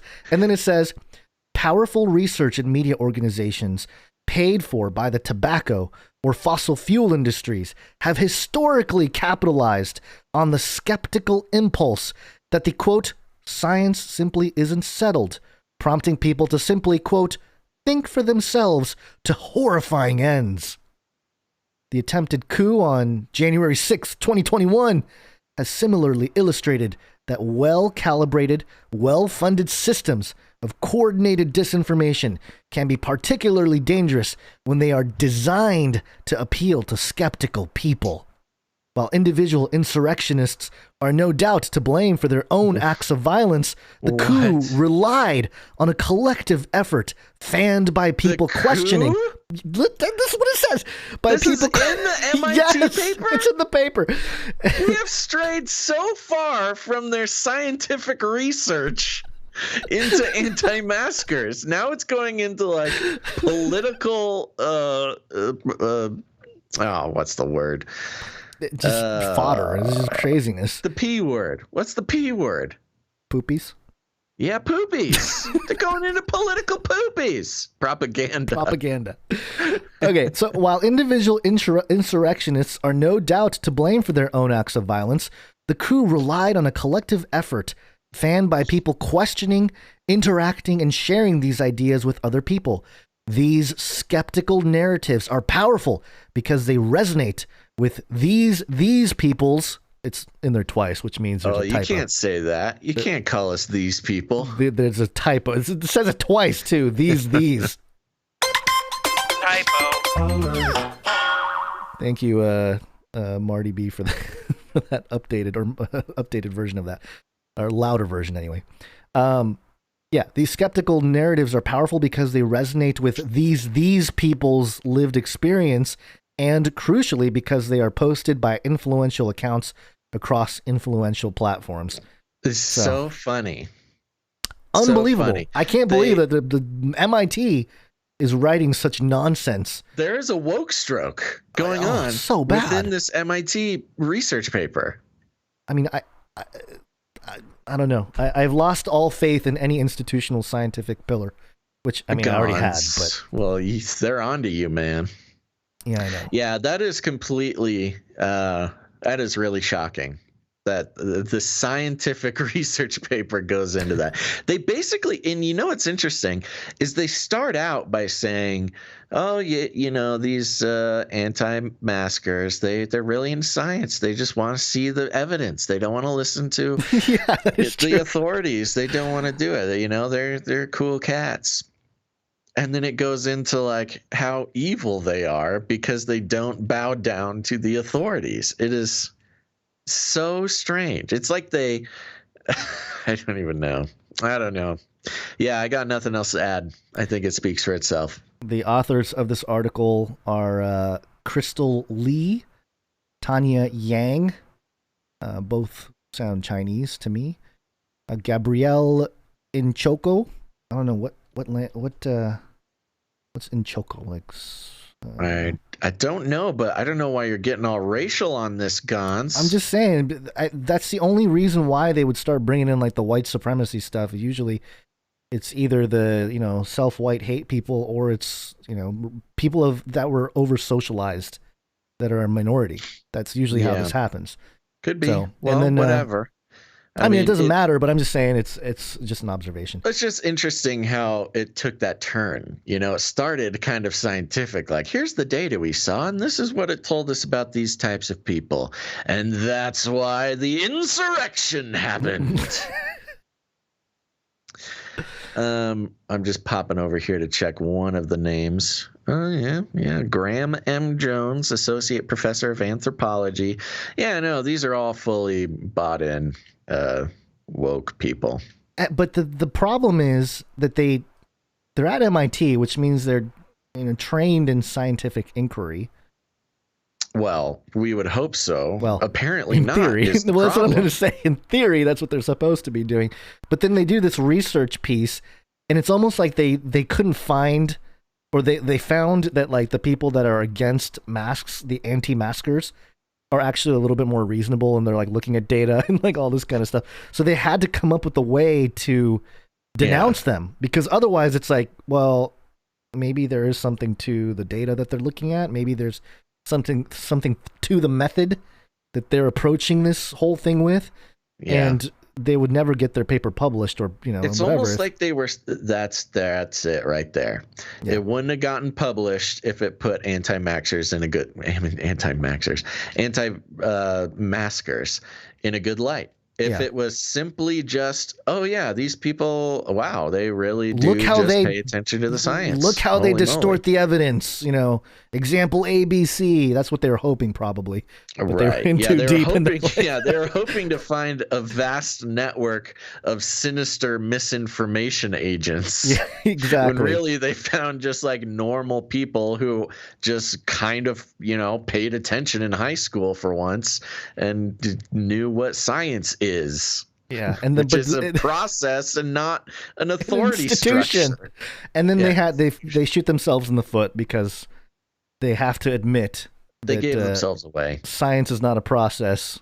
Yeah, it's an institution. Yeah, they really did say it right there. They said it. Anti-maskers are more sophisticated than their ideological adversaries, and science is an institution, not a process. Okay. I think it's time to move on to some politics. Poly. It's Latin for many. Tick. Now suck your blood. Politics. Your blood. Time for some politics, folks. And last episode I started out telling you about my banana problems. Bananas running out in the grocery store. Can't stand it. What are we going to do? And I told everybody to keep an eye out for things that are also running out in Biden's America. And we got this one. This is coming from foxnews.com. And the headline, Chick-fil-A sauce shortage blamed on Joe Biden's America. First he came for the bananas, and now he's come for the Chick-fil-A sauce. Excuse me. Come on, man. For as much as we make fun of lefty journalists, and it's like the right side of the aisle is just as... No, this is hilarious. Yeah, they're doing a great job over there at Fox, keeping us posted on Joe Biden's America. People filling laundry hampers with gasoline and running out of Chick-fil-A sauce.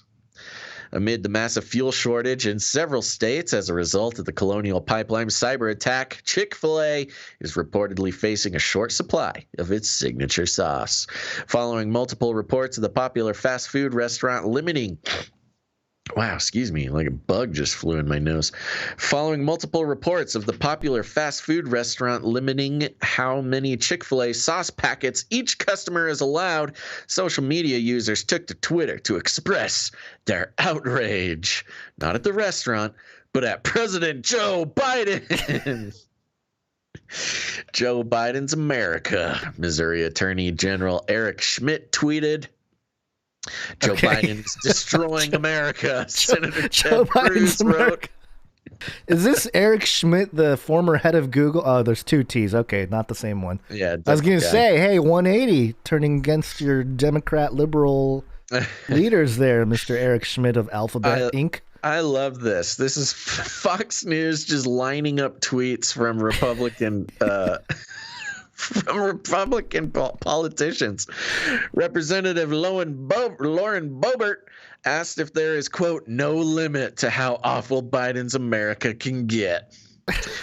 Outkick.com executive declared the world is ending amid the Chick-fil-A sauce shortage. Did you skipped Ted Cruz? No, I didn't. Oh, you didn't? You said it? No, but I'll say it again. Joe Biden is destroying America, Senator Ted Cruz wrote. Sorry. Don't worry. All the tweets sound exactly the same. Yeah. Oh, you mean Republicans parrot each other? I didn't realize that they get on a... The bat signal went out for the Republican politicians. Outkick.com executive declared the world is ending amid the Chick-fil-A sauce shortage. Unlike the sauce about which they are tweeting, however, there is no shortage of tweets expressing dissatisfaction thus far with the Biden administration. And we don't need to go. They literally just list 5 more tweets from conservatives. But there you go, man. I stepped on it. Oh. Keep yapping, man. That's Biden's response to the Chick-fil-A story. Man. So there you go, man. First the gas, then the bananas, now the Chick-fil-A sauce. What are you going to do? I love how it just goes from all the... Just the escalation of the scarcity is just, alarming. I mean, it's kind of funny, but also kind of not. Like, what's going to happen next? We've got all these. So, is there oil in the sauce? No. Is that what we're saying? Is that what the implications? Chick-fil-A has yet to switch over to biodiesel. Is the problem? Oh, see, they're going after Chick-fil-A. So Chick-fil-A, the delivery trucks don't have the gas they need. That's why we need to activate Skyborg, Chick-fil-A sauce delivery drones. Got hairy legs. Got hairy legs. There's more here. That story. No, wait. I think I have the things on backwards here. Okay, this is from Vice. President Biden reveals new details about pipeline hack. Listen to that. Biden says the Russian government was not involved, but, quote, the criminals who did the attack are living in Russia.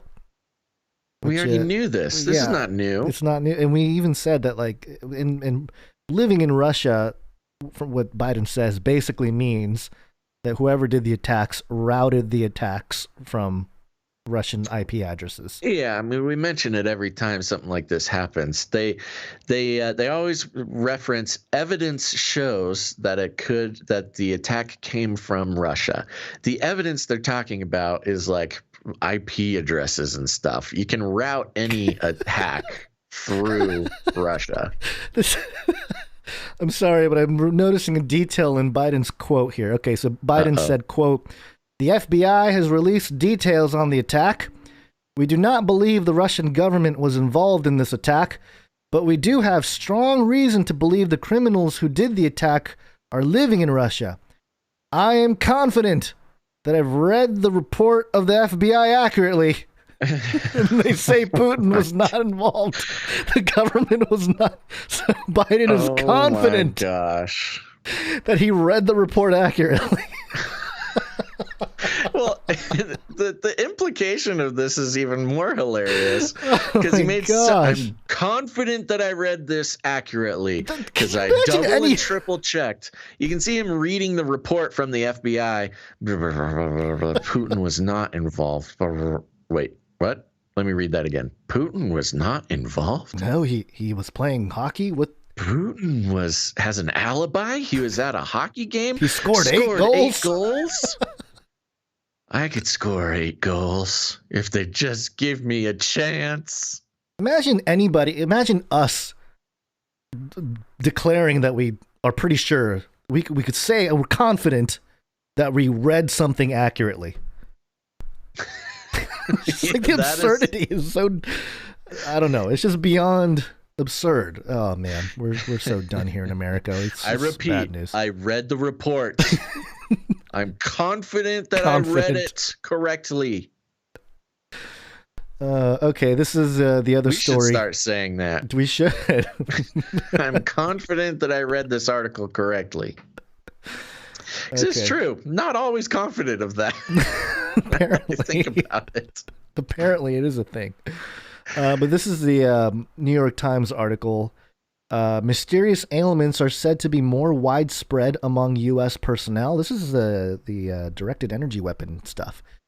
The Biden administration has begun more aggressively investigating episodes that left spies, diplomats, soldiers, and others with brain injuries. This was published on May 12th. I know we had an article about this a few days ago, but it looks like they're coming back into the milieu to chat about. Yeah, they're bringing it up again, which is very interesting. We don't have to go through the whole thing. I'll just a couple things here. What's the news? Let us know. Okay, mysterious episodes that caused brain injuries in spies, diplomats, soldiers, and other U.S. personnel overseas.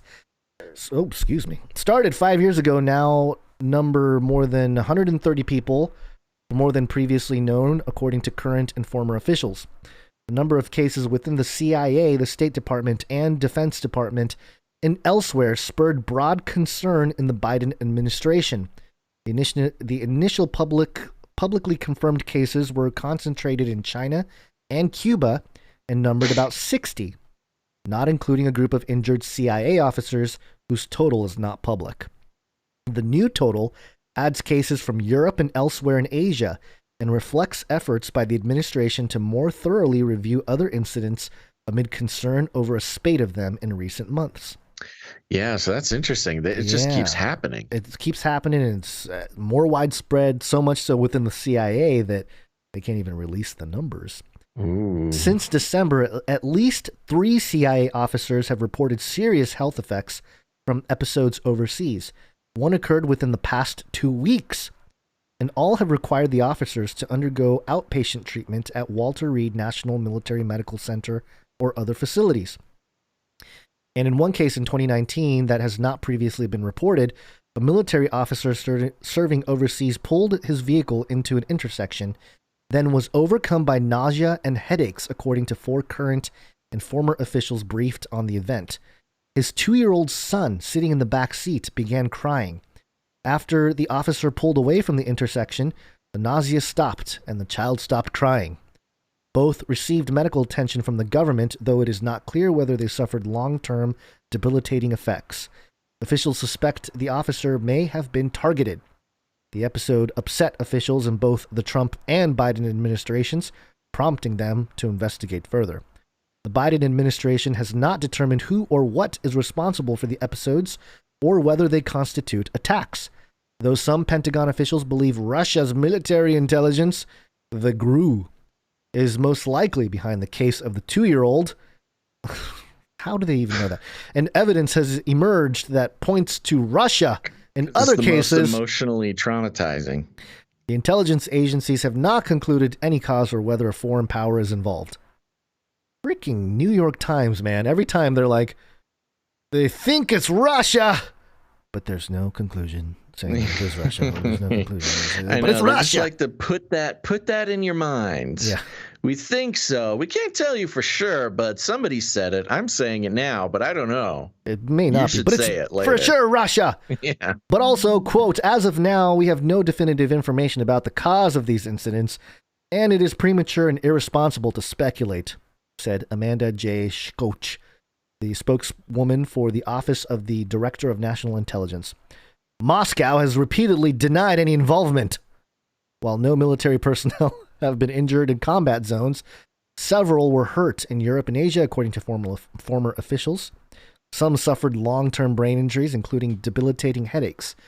The episodes, according to the National Security Council, involves personnel experiencing, quote, sensory phenomena, such as sound, pressure, or heat, along with or followed by physical symptoms, such as sudden onset vertigo, nausea, and head or neck pain. Oh, sounds like what targeted individuals have been describing for years, maybe decades. Yeah. This article is based on interviews with 20 current and former officials across multiple government agencies who have worked on the issue or have been briefed on the episodes, many of which remain classified. The Biden administration is trying to strike a careful balance between showing officials that they are taking the issue seriously and trying to keep panic from spreading, either inside the government or among the public. The National Security Council has begun an intelligence review aimed at discovering whether additional unreported incidents fit the pattern, a spokeswoman said. Quote, "We are bringing the U.S. government's resources to bear to get to the bottom of this," said Emily J. Horn, a spokeswoman for the council. You know, this is really annoying because the technology to do this sits in black projects and government stuff that's not public, you know? Yeah. So this is really just egregious to me. It goes into the CIA has formed a new targeting cell to try to gather information about the episodes, how they occurred, who's responsible. The cell aims to operate with a similar rigor and intensity to the group expanded by the agency sometime after the September 11th attack to hunt Osama bin Laden. Oh yeah, that's kind of a giveaway that it's probably their own people doing it or something. You know, right? We're going to be as rigorous as we were to find Osama bin Laden in the desert, even though we funded them. It's also a nice little throwback to Obama and Biden's biggest accomplishment. Yeah, true. Congress has demanded more from the CIA in a closed-door meeting of the Senate Intelligence Committee last month. Senators accused the CIA of doing too little to investigate the mysterious episodes, and until recently showing skepticism about them, according to people briefed on the meeting. Then it mentions Trump because Trump bad and Russia. The new director, the new CIA director, I didn't know about this. Mm-hmm. William J. Burns has tried to move aggressively to improve the agency's response, current and former officials said. Mr. Burns has met with victims, visited doctors who have treated injured agency officers, and briefed lawmakers. Now, Basil, did you ever watch? You weren't allowed to watch The Simpsons growing up, right? Not when I was a kid, no. Yeah. Mr. Burns, on a little show called The Simpsons, is a billionaire antagonist. Is an ongoing old curmudgeon man, billionaire. Yeah. And I just thought it was very interesting that Mr. Burns runs the CIA. Yeah, he's made his way. He's in complete control. Monty Burns. Well, yeah. Monty is his nickname that Smithers gave him. Did you know Smithers had a crush on Mr. Burns, like the entire show? I did not know that. Oh, yeah. You go back and watch it now, and it's like, oh, wow. Yeah, it's all over. All over. That's how they get you. I know. The whole gay agenda was strewn throughout. And I found this clip. There's an episode of The Simpsons where Mr. Burns, the billionaire, has a lot of bad PR. Like, everybody in the town hates him. And so what do we do? What can we do to change this around? I know how to change the way the public thinks of me. Step 1, amass a vast media empire. And he goes in and buys up all the news agencies. And he starts to put out propaganda that shows Mr. Burns in a positive light. Dun, dun, dun. Simpsons, man. They just tell you exactly what's going on. The CIA has also cut the average wait time for injured officers. I don't know. This was interesting. Displayed in Walter Reed is a painting by a CIA officer injured in one of the overseas episodes. The painting is a black canvas with a red splatter. CIA personnel being treated at Walter Reed have called it the gunshot. Ooh. Quote, it signified his feeling that we all wished we had been shot, a visible injury, so that our colleagues would more readily believe us, said Mark Polymeropoulos, former CIA officer. So this is like a whole thing. Mm-hmm. Was that piece of art specifically for these incidences? Yeah. Wow. Yeah, this alleged victim painted it. Yeah. And yeah, call it the gunshot because it signified that they wished there was more physical evidence. Well, I believe them. That's been a big problem with these directed energy weapons is, these people suffer and nobody believes them, and it's ignored by the government and everybody. Yep. So, all right. Well, speaking of suffering and being ignored, I got some news. Got some news for you over there in California, Gons. Yay. Coming up on the recall. Oh, by the way, here's for those of you watching, here's a picture of Director William J. Burns, Mr. Burns, who runs not the Simpsons, the CIA. Runs the Simpsons. Yeah. Oh, he's got great hair. Oh, yeah. Yeah, full head of hair still. Good job, guy. All right, Gons. All right. You can't avoid it any longer. No. This is coming from CNN.com. Why would Caitlyn Jenner lie about not voting? Uh-oh. Oh, Chris Shilzilla. Oh, this is a Shilzilla update. I didn't realize. This is from Chris Shilzilla. Shill for sure. Sorry, Chris. Yeah, so this is coming from our buddy over here at CNN Politics. And this was just like a wonderful conglomeration of things that we like to pay attention to, both Chris Shilzilla and your new governor. How much do you think this guy gets paid per article? Per article? I don't think he gets paid per article. Oh, okay. I think he's got a whole contract deal going on. Because he's got the show. He's got his YouTube show or whatever for CNN. Anyways, why would Caitlyn Jenner lie about not voting? The continued attempted assassination of Caitlyn Jenner's campaign here. The Democrats just can't stand it.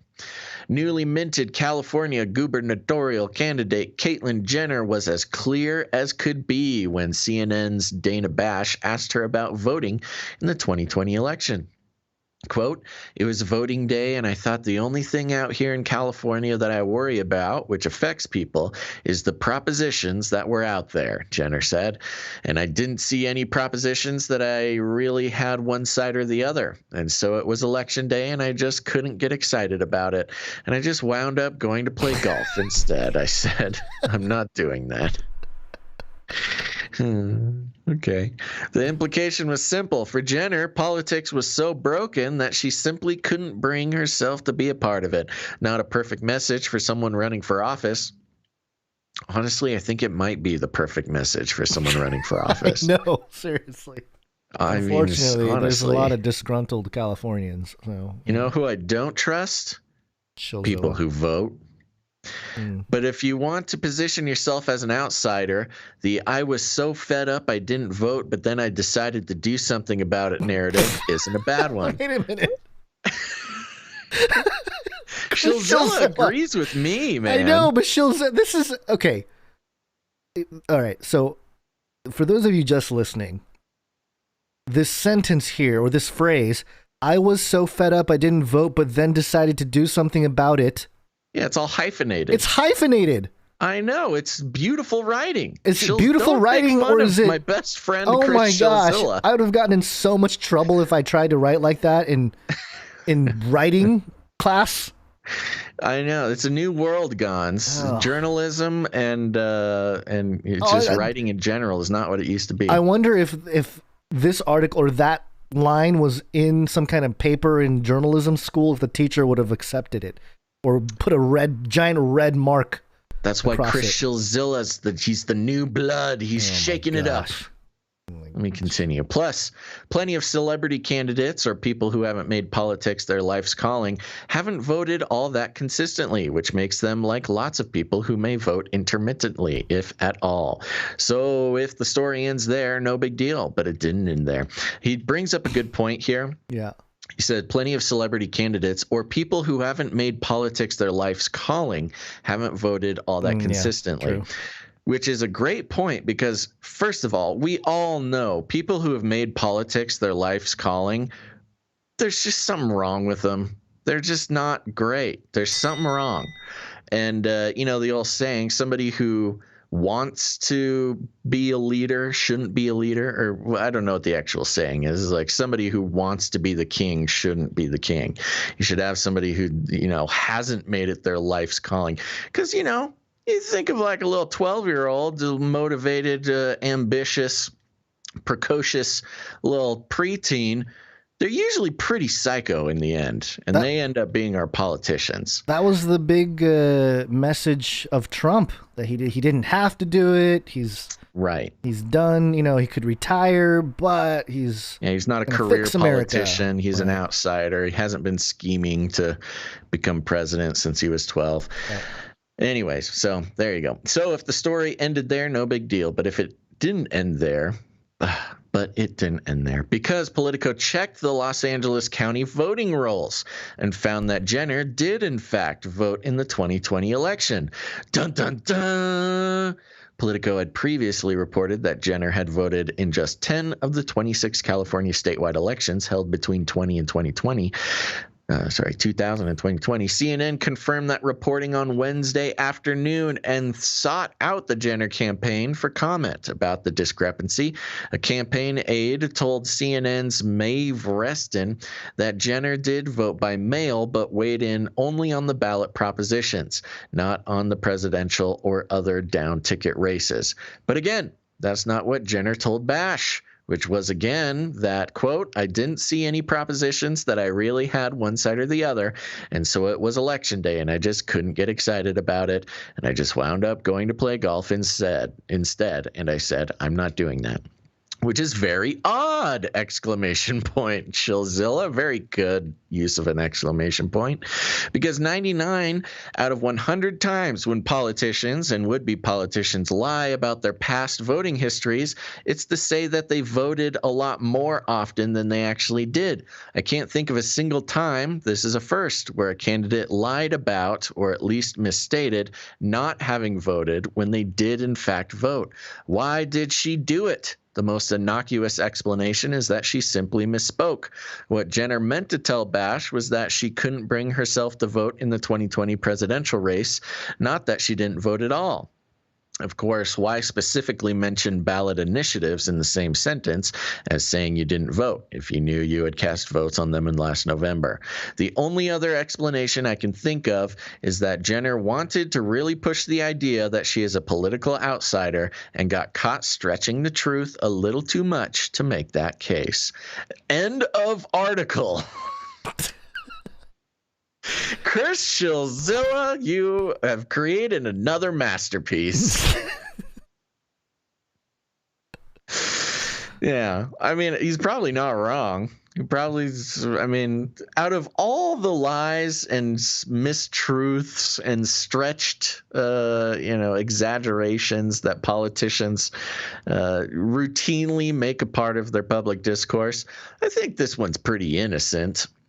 and probably the most relatable of all lies told by politicians. I don't know, man. I still think Jenner's got a good chance. It would have been funny if the Jenner campaign was like, oh, that was Bruce. That was Bruce that cast the votes. That wasn't Caitlyn. That would actually be a very interesting thing. Yeah, if she hadn't re-registered with her new name. Yeah. Yeah, that'd be some classic California misstep. Then California misstep, and also some split personality type of stuff going on, you know? Could be. Yeah. All right, are we ready for a quick break here and thank some people because I think we're ready for a producer party. It's break time. Come on, take a break. Okie dokie, time to take a quick break, everybody. We're going to celebrate all of our producers today for this episode of Canary Cry News Talk 337. But I want to let everybody know that we are on the value for value model. You might wonder, wait a second. I haven't seen a single ad, not a single affiliate code, nor any product placement. Why aren't these fellows drinking an inconspicuous can of Monster Energy drink? No, folks, that's not us. Nope. In fact, we're not even going to try to sell you any vitamin supplements to increase your muscles. That's because we are on the value for value model, which is pretty simple. I don't know if you can get the context clues, but basically we put out the value. We do it 3 times a week. We try our very best at doing it. And if you get any value out of what we do, you have the opportunity or perhaps the responsibility to put some value back into the system. And it's not just generous. It's not just charity. It's truly producing your favorite podcast because, as we all know, advertising has become a pretty regular event, especially for content creators like us, whether it be a YouTube show or a podcast or, you know, any type of thing being made on the internet nowadays. Lots of people getting into the advertising business. And, well, to be frank, it's pretty wrong. Sorry, there's a cat scratching my entire leg, but I think I'm keeping it together pretty well. I didn't even scream into the microphone this time. Oh, please, just find where you want to go. There we go. Sorry about that, folks. But here's the thing. Silicon Valley, Google, Facebook, all these big evil companies that we love to hate make 99% of their profits from, you guessed it, advertising. It's a spiritual problem. It's a global theology that has taken over the world and trying to convince people like Gons and I that we need to make it our habit to gather your attention and your trust and your information and then send it off to advertisers for our own personal gain. And we just decided that that's we just can't do that. It's just wrong. It goes against everything that we believe and that we purport to support. So if you're out there and you like the show, you get any value out of it, we are only able to keep doing the show because of the generosity and the responsibility of our producers. And that's right, they are producers, because just like the real world, if you pay for a piece of media to be produced, you are a producer. So there's a few ways to do that. First of all, you can head on over to patreon.com/CCNT. It's a pretty easy way to go. And Gons, are you ready to thank some of our Patreon producers? Yes, sir. Okie dokie. You can, just to give you that link again, it's patreon.com/CCNT for Canary Cry News Talk. And we got a couple new producers over there that I want to thank. And the first one is, oops, I'm on the wrong thing. Here we go. Thank you to producer Marcy T. Thank you, Marcy T. Oh, yeah, Marcy T. Thank you very much. Next, we have producer. Wow, coming in strong. Oh, yeah. Thanks to producer Mary H. Thank you, Mary H. Next on the list, we have producer Autumn W. Thank you, producer Autumn W. I like the name Autumn. I like Autumn. Yeah. Autumn W. Next, last but not least, we have producer Jeremy coming in on the Patreon. Thank you, producer Jeremy. And Jeremy had a note. It's a little bit of a longer note, but I have I'll read a couple paragraphs here. He said, "Hey guys, finally joined your Patreon. Thank you for all you do. So honored to be a part of such an incredible community of producers who are supporting the best podcast on the internet." Ooh. We are the best podcast on the internet. Are there podcasts not on the internet? Yeah, they're horrible. Oh, is it called radio? Regular radio? Actually, yeah. Gons, this is not the first person in the past day or two to say we're the best podcast on the internet. Is that a thing people are saying? Yes, it's very specific. People, there's been a few, even people today in the chat saying we're the best podcast on the internet. Oh, interesting. Interesting. Okay. Yeah, I like it. It's got a nice ring to it. If we'll take it up. We'll definitely run with it and declare it. Oh, yeah. Is Kool-Aid? Is the Kool-Aid man on your mind a lot? Or it's the Kool-Aid man. Whenever you say best podcast on the internet, he busts in and says, "Oh, yeah." All right. Back to the note here. I know it's a small amount, but I hope it helps. I'm looking forward to increasing my contribution in the future as finances allow, as well as delving into more creative ways to contribute to the show. He said he writes and produces his own music. So there you go. Yeah. Your talent is always welcome here. And then he writes a little bit about, he had some thoughts about cryptocurrencies. He mentioned Doge and how it, the word, if you look it up, and I've done this before, and it's made the rounds, I think, in our circles in the past too. It means a Venetian position of power derived from the Latin dux, meaning spiritual leader or military commander, which makes the whole idea of Elon Musk tweeting that he's working with Dogecoin devs to make payments easier.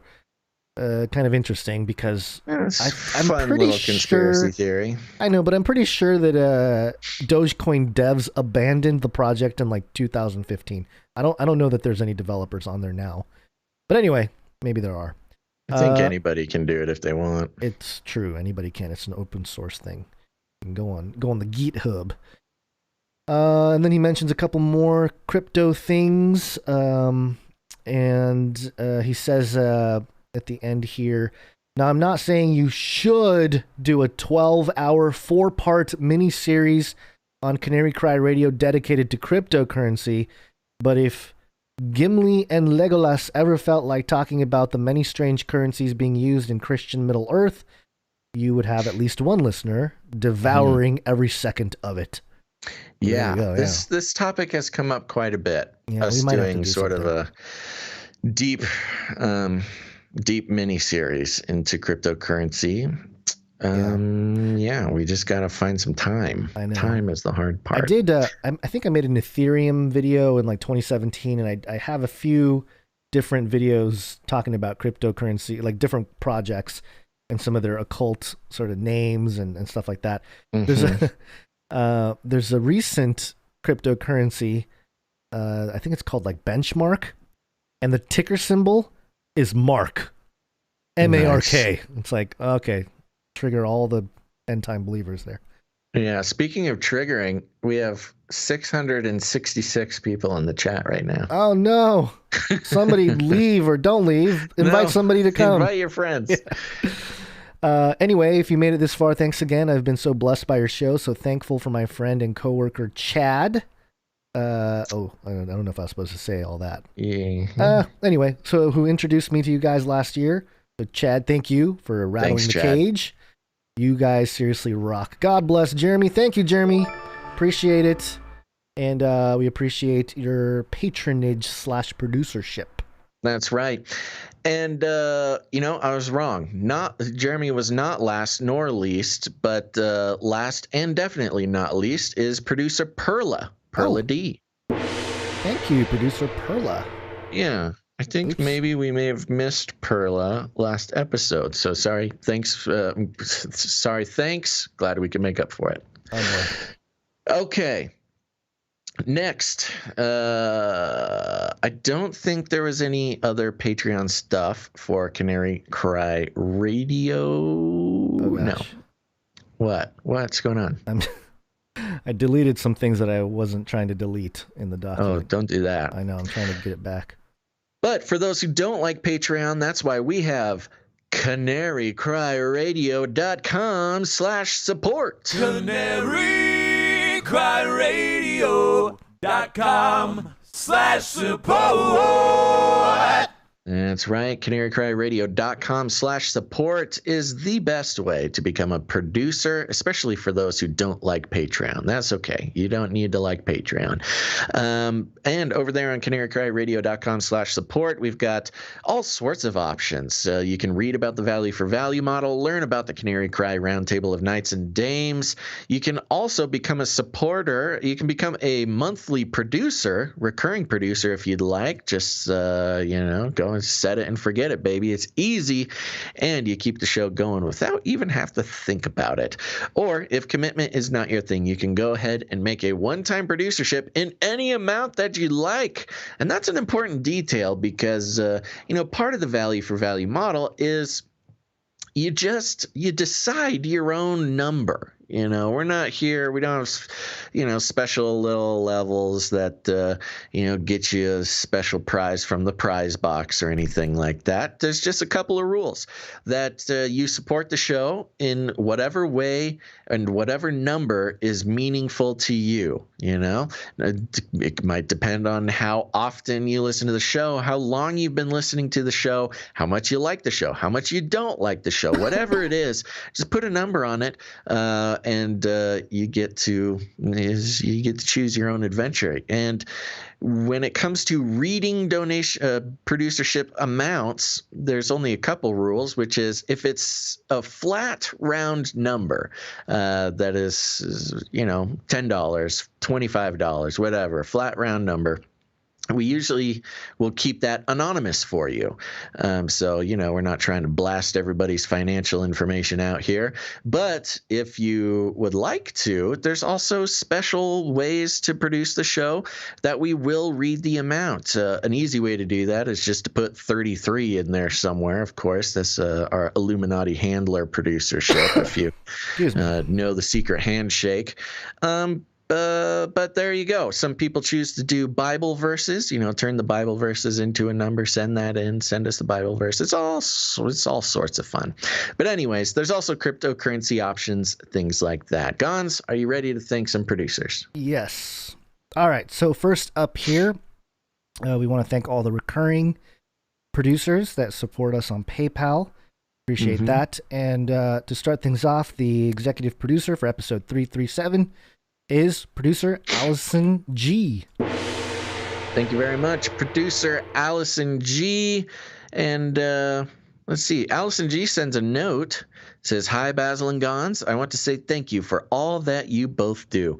I know that putting your show on 3 times a week is a lot of work, but I truly love the podcast. I tried to leave a message on PayPal, but there was no place to leave a message, so I figured I would email you to express my gratitude. You did the right thing, producer Allison." And that's another thing out there. If PayPal, it's kind of random. Sometimes PayPal lets you leave a message, sometimes not. But if you have a message, you can email us at canarycryradio@gmail.com. Allison continues, "Your show keeps me informed. I try to watch the news to stay updated, but sometimes I just need to turn it off. So thank you for staying on top of the news and bringing humor to the reporting. Keep up the great work. Thank you again so much for all you do. God bless and take care. With gratitude, Allison." Thank you very much, Allison. And I believe right off the bat, Gons, that producer Allison is the executive producer for episode 337. Yep, that's right. Thank Cool you, beans. producer Allison. Next up, we have producer Kara W. Thank you very much, producer Kara W. And coming in with $33.70. Ooh, 337. Yeah, for episode 337. Yeah. And she has a note. "Good luck finding green bananas, Basil." Oh, thank you, Kara. I did go back. I forgot to give this update. I went back. There was maybe a fourth of the pile of bananas, all yellow, all gross and yellow. So you didn't get any? No, I was angry. I didn't buy any bananas. I just left. Wow. I stormed out of there like a toddler having a tantrum. Did you yell at the cashier people just for good measure, you know? No green bananas? Just everybody stops and looks. Oh, No, good thing but- everyone. Did I tell you I talked to the cashier about it last time? No, you didn't. I give didn't any mention that details. part of the story. I don't think so. I did bring it up with her. Were you like, what's up with the banana? Where are the bananas? That's pretty much exactly what I said. I said, so what's up with the bananas? Why are there no bananas? She's like, oh, you know, our purchasing person, there's no bananas. I'm like, okay, I guess I'll try next time. She's like, okay, get out of my face, you strange man. Please don't ask me anything ever again. I'm just an 18-year-old kid trying to make some beer money. Are there I no don't know other, anything about bananas. Are there no other grocery stores that would have carried bananas? Do you have your, or You is know, it like a I town haven't problem? gone on a shopping spree. Well, you don't. Then you're not as dedicated than I thought you were about I'm the banana really not. situation. I admit that. No, the thing is, I'm spoiled. I got my grocery store. It's like a 3-minute walk from my house. Mhm. So I'm like, if I gotta get in a car and do a whole thing, not worth it. I'll just suffer. All right. All right. You Thank could get you, on a producer bicycle. Kara W. Yeah, thank you, producer Kara, for digging or getting more of the banana republic. Mm. Next up, we have producer Scott K. Thank you very much, producer Scott K. Again, coming in with the $33.70, the show number producership. I Actually, like this. if we think about it, I think you can only do this for what? 2 more episodes? 338, 339. and then it's Oh, 340. you're right. Yeah. We are losing our opportunity to add the Illuminati handler producership with the show producership. Oh my goodness, get on it, folks! But you can always come in with a 3333, which is what producer Lewis S. did. Thank you very much, producer Lewis S. Another Illuminati handler for today's show. Yeah. Producer, next up here, producer Derek R. Woo! Thank you very much, producer Derek R. What does this number mean? I don't know. I'm just gonna leave it out. Are you sure? It's some. I mean, this is an on-purpose number, so I'm sure it is. Producer Derek R. came in with 3160. Oh, you're saying it. Well, it must have some sort of. You don't just like, I'm gonna help out the boys for no reason. 3160.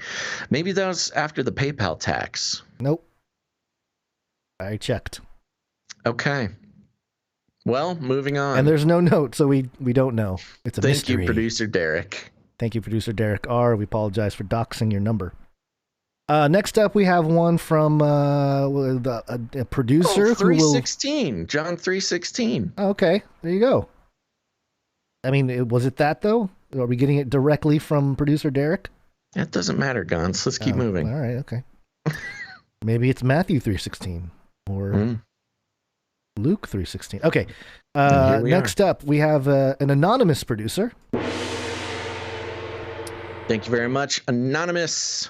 And I don't believe we're supposed to read the message. However, no, I sent an email to this producer, and hopefully they check their email and they get my message and they let us know. Okay. You can check the sense if you want to know what I sent. Okay. But yes, thank you very much, Anonymous. Anonymous producer, yeah.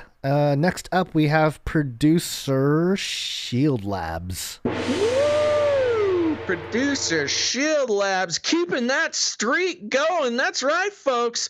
Sir Casey, the Shield Knight, is on a 7-show streak on his producership. What a champ. Thank you very much, producer Shield Labs, Sir Casey, the Shield Knight. And I believe we have a piece of art from him, too, so we'll see him again in the art segment. Next up, we have producer James H. Thank you very much, producer James H., who is also continuing his streak, coming in hot with 5-episode streak. Producer James, you're almost on fire. All right. Next up, we have producer The Plastic Cracker. Ooh. He's back. He's back, and Plastic Cracker came in on episode 333, if I remember correctly. Yeah, and he has a note here. The Plastic Cracker here. I will be sending a series of 3 riddle producerships. If you can figure out what they relate to, you will unlock the 4th riddle donation. Keep up the great work. Are we supposed to mention the number then, or I think so. Well, I don't know. Here's the thing. I think we should get some riddle masters in on this. Okay. I think we should make this a crowd-funding riddle solving experience. So here we go. Riddle masters, listen up. The Plastic Cracker is going to be sending in 3 riddle producerships. We must crack the riddle to unlock the 4th riddle donation. The first numbers is $5.78. 578.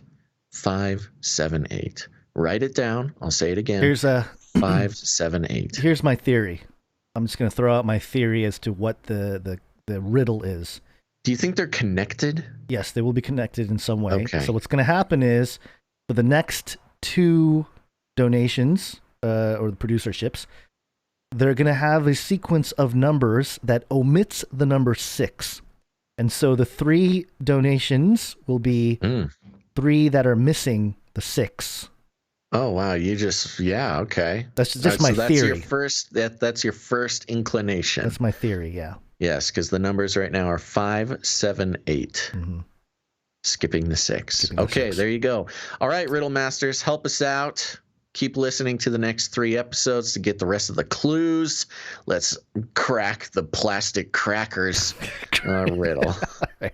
He's getting his own segment here. Next up, we have producer Tristan H. Woo! Producer Tristan H. coming in for the 7th episode in a row with his show number producership. Did you hear that? Yeah, whatever's going on over there. Yeah, the cats are getting into something. I don't know. But thank you very much, producer Tristan H. Let's see. I don't even have... So you're at 7. Okay, I got to think of what the next level after On Fire is when Tristan gets to 9 here. Why does OBS do this? Do what? Sometimes OBS will do things where it jumps layers, and so you are currently sitting in front of your name tag. I will fix you. Ooh, okay. Yeah, you're fixed. Oh, cool. Yeah, thanks. No big deal. But it's just thank you very much to producer Tristan. Hold on. I'm getting there. We have a breakdown of cohesion. All right, thank you, producer Tristan. Here we go. Okay. Before we move on here, we do have some snail mail. Beep, beep, beep, beep. Snail mail. Okay. Nice. And it's a little card here. I have it in my hand. It says, thank you. And on the inside, it says, a little something for your kids for you kids at Canary Cry Radio. Thanks for all the time and effort you put in. It is appreciated very much. Stay blessed. Look up Lisa and Alexa. Big smiley face. So thank you for that, Lisa and Alexa. Thank you very much. And that came with a producership? Yep, producership. Or is this a note? Oh, it came with a producership, yeah. Oh, okay. I don't think the number is significant, but yes. Okay. Thank you to producer Lisa and Alexa. Yes. And so are we doing this? Let me check the email. Okay. Let me check the email. We got an email. All right. Okay. All right. We've got anonymous birthday. Yep. It's my birthday. It's my birthday. Happy birthday to me. Woo! All right. There you go, everybody. Saying a good happy birthday song to Anonymous. Not the group. Who could? Not the group. Anonymous? The producer. notorious hacker group for their birthday.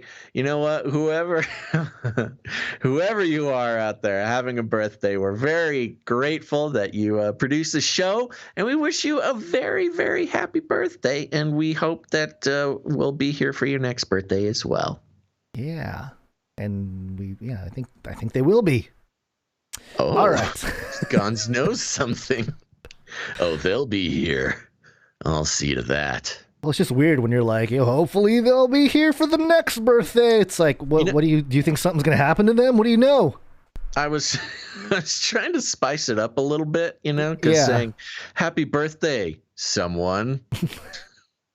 I just want them to know that we care. We care about them even if we don't know who they are. Have you been to a birthday party or some kind of birthday event where the people don't know exactly, so they sing the birthday song, and then when it comes to the name part, everyone kind of goes, because they don't remember the name? I'm sure it's summer happened, camps. Yeah. Summer camps, that can happen. Oh, summer camps. Okay. Yeah, I was thinking restaurants. Oh, restaurants too. Yeah. Like if I'm, but in theory, the restaurateurs aren't allowed to sing the happy birthday song.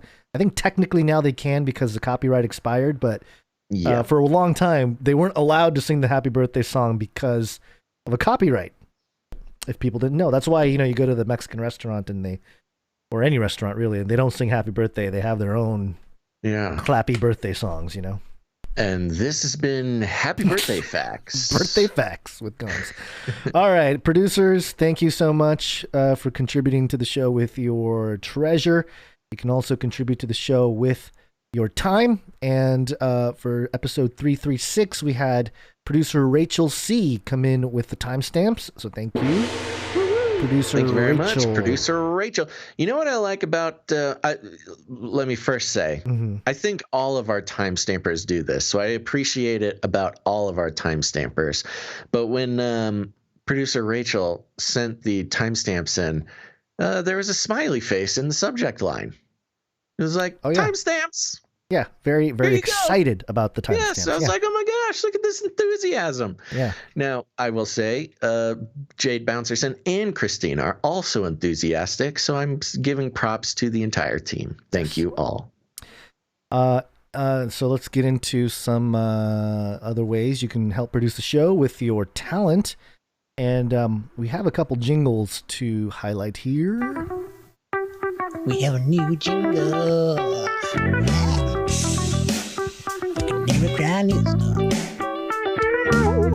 Yeah. This first one is actually more of a jingle adjacent, I guess. Because it was done by producer Laura E. And Laura E produced a TikTok video. Oh, yeah. To our... This might have been our first TikTok appearance. I know. Yeah, the Chinese government is very confused about what Canary Cry radio is. Hold on. This is I'm on TikTok here. I'm uncertain how this thing works, if there's a volume knob. Here we go. Yeah. How do I restart this? How come this is not working? Hold on. Is there not? I don't think there is a volume knob on TikTok. No? Come on, man.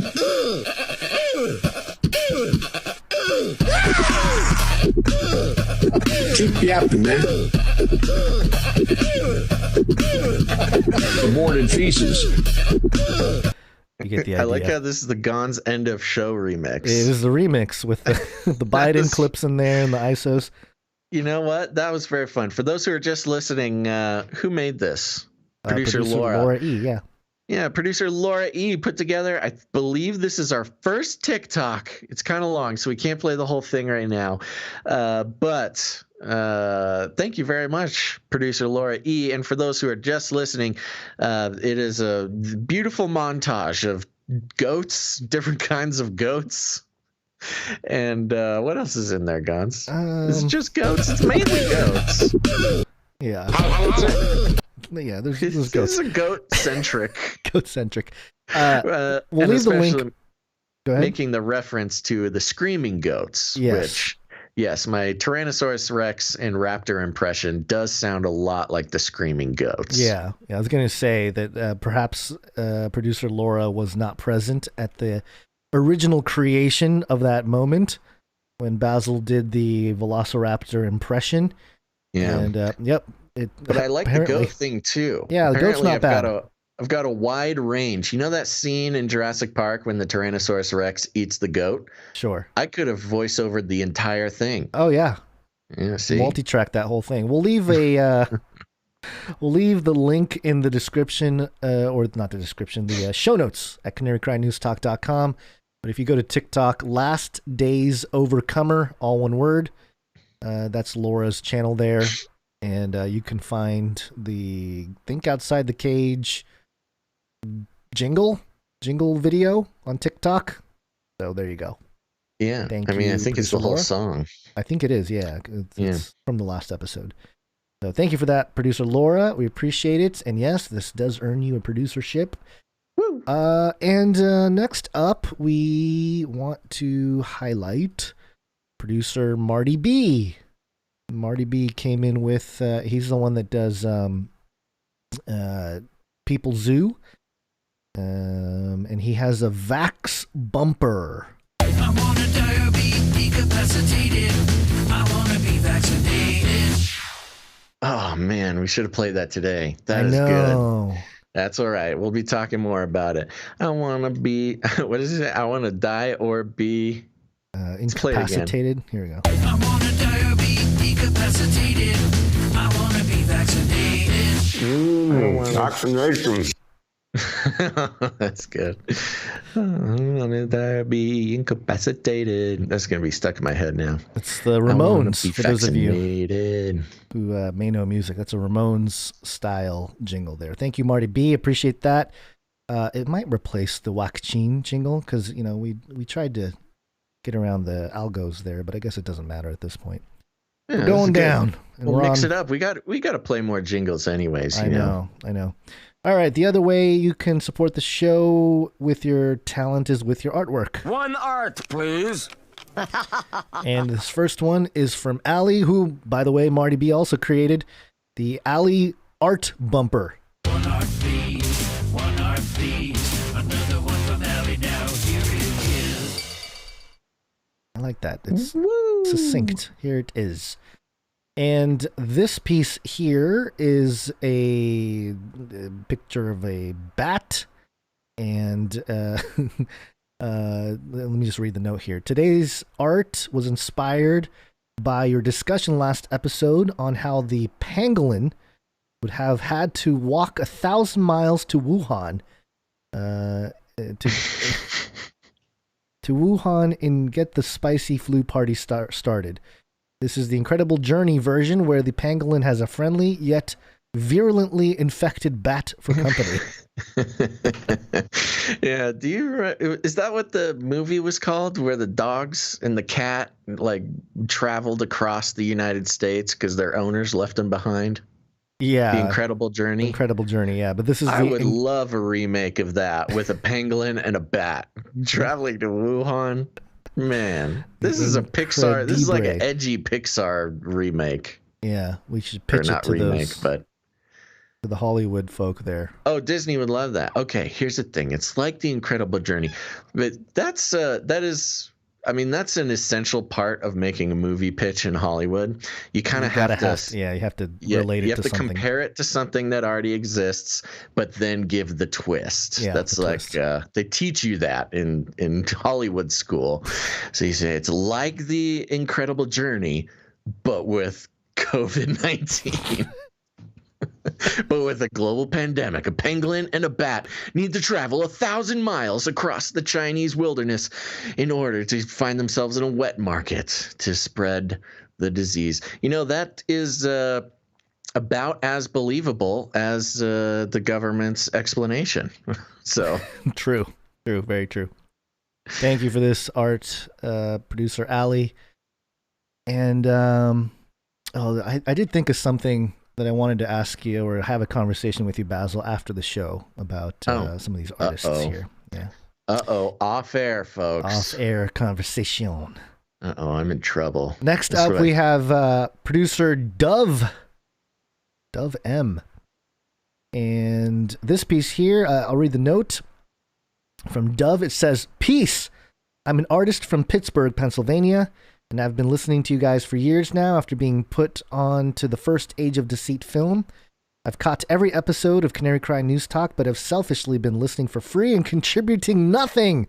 Ooh. But the value for value speech at the beginning of the pee-pee breaks that Basil gives finally broke through to me." Ha ha! All right. See, Gons, it's just a matter of time until the brainwashing kicks in. Or the reverse brainwashing is really more. Yeah. I should be more patient when you go through that. I forget that I have to suffer through listening to it hundreds of times, but it's doing good for others. He goes on here. "I had the idea for this one a few weeks back, but didn't act on it, and saw another producer make a really great version of it with Photoshop. My wife said to me, quote, 'See, God gave the idea to both of you, but he chose to act on it instead of letting it pass.' And I thought, okay, no longer am I going to sit back and not act on these ideas for artwork and contribute nothing to the Canarium. So then I let another 2 weeks pass." It sounds like us trying to get something done. We have a lot in common here, Dove. We totally understand. But then finally yesterday I made a move. So here I give you one art. I'm going to try to be a weekly producer now, at least with artwork. Hopefully I can give back a small portion of what you guys have given me. Keep doing what you're doing. I'll pray for yins. Thank you for that, producer Dove. Yins. Sounds like a cool Gen Z term. Yeah, that's why I was yins. Like, what is a yins? Is that supposed to? Yeah, I'm confused. I don't know. I'll have to look that one up later. And this image is it's me and Joseph Stalin, I believe. It's another rendition of Commie Cry Radio. Oh, right. Commie Cry Radio says it right there. Yes, it's Gons as a Mao, and then we've got Stalin with two giant googly eyes, which definitely would have gotten our producer murdered if this was submitted for Soviet propaganda. But thankfully, that's not where we're at, and we appreciate it very much. I like my hair. Producer's name? Producer Dove. Dove. Yeah. Dove. Thank you very much. I like my hair. I'm going to bring that to the haircut lady next time and be like, look, I want to be like this. Make me into Mao. And then she'll say, you want to look like Mao? I'll say, yes. Don't you know I run a communist podcast? Yeah. Just make sure that your hairdresser is a pink-haired millennial. You'll get a lot of points. Oh, yeah. You'll get your social justice points for saying you want to look like Mao. True. That's very true. That's a good point. All right. Thank you for that, Dove. This is a very excellent piece here. I love it. It's going on the wall. Going on the wall. Going on our wall. Someone's gonna come look for us later and be like, wow, these guys are really all over the place. These guys are really into communism. They thought they were the lead communist people. They're just really into it. All right. All right, one more piece of art here, and that comes from Producer Shield Labs. And Producer Shield Labs gave us a new knighting art that will, I guess, fit the theme a little bit better. This piece, it's a knight on a horse, a black horse with a shield that's glowing with the Canary Cry logo, or at least a canary logo, on some retro wave style background. But yeah, we might use this for the knighting. I love it. Yeah, perfect. We could put that on we got to put that in the knighthood section there. That looks great. Yeah, we'll definitely use it. Although I will say, Producer Shield Labs, the piece of art came in. Oh boy, what format did it come in? It wasn't a JPEG or anything. It was a weird format that it came in. I'm not even quite sure that there is an extension here. There's no extension, so I was luckily able to open it and everything, but yeah, just for future reference. It would help if it's like a PNG or a JPEG or something. Gons and other listeners, prepare yourself. I have a cat crawling around on the chair and getting very curious about the microphone stand. So if you hear some loud crash. What if the cat doxes you and knocks off the VR helmet? That would be pretty impressive. He is about to knock off this microphone stand. Oh, he hears that. Hey, listen cat to me, sound, kitty. right? Hey, kitty. We will launch a new age. We will show Basil's face. Do it now. Come on, kitty. You won't dox daddy, will you? I'll give you treats. Don't dox daddy. Oh. I will say his coloring up on top of the he is getting hit by the lights, and it is throwing the white green balance on the camera off. Yeah, I know. It's throwing it into crazy madness. Just real quick, too, before we wrap up the break, we have a note from the Elegant Hobo. I wanted to bring to everyone's attention here, and where did it go here? Had it. Oh boy, trying to find it. Where is it? What happened to it? Oh boy. Hold on. Are you looking on the right account? Was it a Proton Mail thing? I'm not 100% sure now. Now that I'm. Oh, here it is. Okay, here it is. All right. All right. So it says here. It says, "Hey B&G. Well, I hate to say I told you so, but it's happening here. Hinsaw, head of Alberta Health Services, made masks 100% mandatory unless you have written clearance from a doctor. Clauses are mental health issues and sensory issues." You get a sticker? Maybe. If you have your doctor's note, do you get the yellow star? I'll play up sensory issues for sure. You know, I'll just run into stuff. Bump into people. Having a mustache under a mask, that is a sensory issue. I'll tell you what. Yeah. Things will hit the fan here as RCMP will ticket everyone not wearing a mask. This is where it gets to the point where the rubber meets the road and people will revolt and confrontations will take place with authorities. I warned of hyperinflation and the cyber attack on gas is a red herring to institute that very thing. No gas, no transportation, no food trucks, no mobility. And today, Trudeau led a speech about vax passports. Welcome to Stasiland. The Lord can't come quickly enough. Times like these, the Lord made the day too long. Love you, fellas. Keep safe, keep the faith, and keep authentic. The Elegant Hobo. And he left a couple links to some stories. And this came in around the time of the CDC's announcement. I wonder how that's going to go for a place like Canada, where the CDC is like, we did it! Yay! No more masks or social distancing if you got the jab. Yeah, well, that's always been the weird tension going on between the U.S. and Canada. They've sort of ping-ponged back and forth as the most tolerable lockdown rules. Mm-hmm. You know, certainly the U.S. is coming out ahead right now with the mask thing. While we're opening up mask issues here. Wow, sorry, excuse me.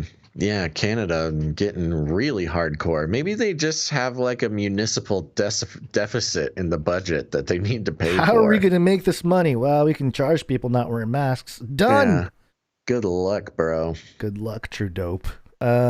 Yeah, pray for people in Canada, and hopefully, I am curious to see what happens now that the CDC has officially stated that you don't need a mask or social distance if you don't have the jab. But that's also easy pickings to get people to show if they are vaccinated or not. So the whole idea of a vaccine passport can really come into play if the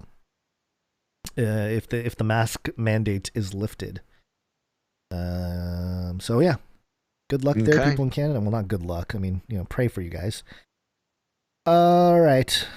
Thank you for the note. Well, yeah. Oh, anything else? You ready to wake up? That's it. No, we have to do reviews and we have to mention... Oh my gosh, yeah, I'm getting way ahead of myself. Sorry, the cat distracted me. Real quick, there's a meetup on the 20th, 21st, and 22nd of May, led by producer Ciara. Woo. You can contact producer Ciara at ciaralauren93@gmail.com. Those of you watching, the email is on the screen, and the email is also listed in the show notes at canarycrynewstalk.com. Go there and get all the details for the meetup. Yeah, and I will say there is... Oh, are you putting up the... Okay, yeah, so that's for the Florida meetup, right? Yeah, there's more coming up in the months following. Let me Yeah, bring that up. But then we've also got the Zoom meetup tomorrow. Oh, that's tomorrow. Yeah, I believe so. Yes, we got an email from producer Ciara. Right. Okay, yes. Good thing I did the meetup thing. Oh, clickety, looking for thingies. I hear a cat.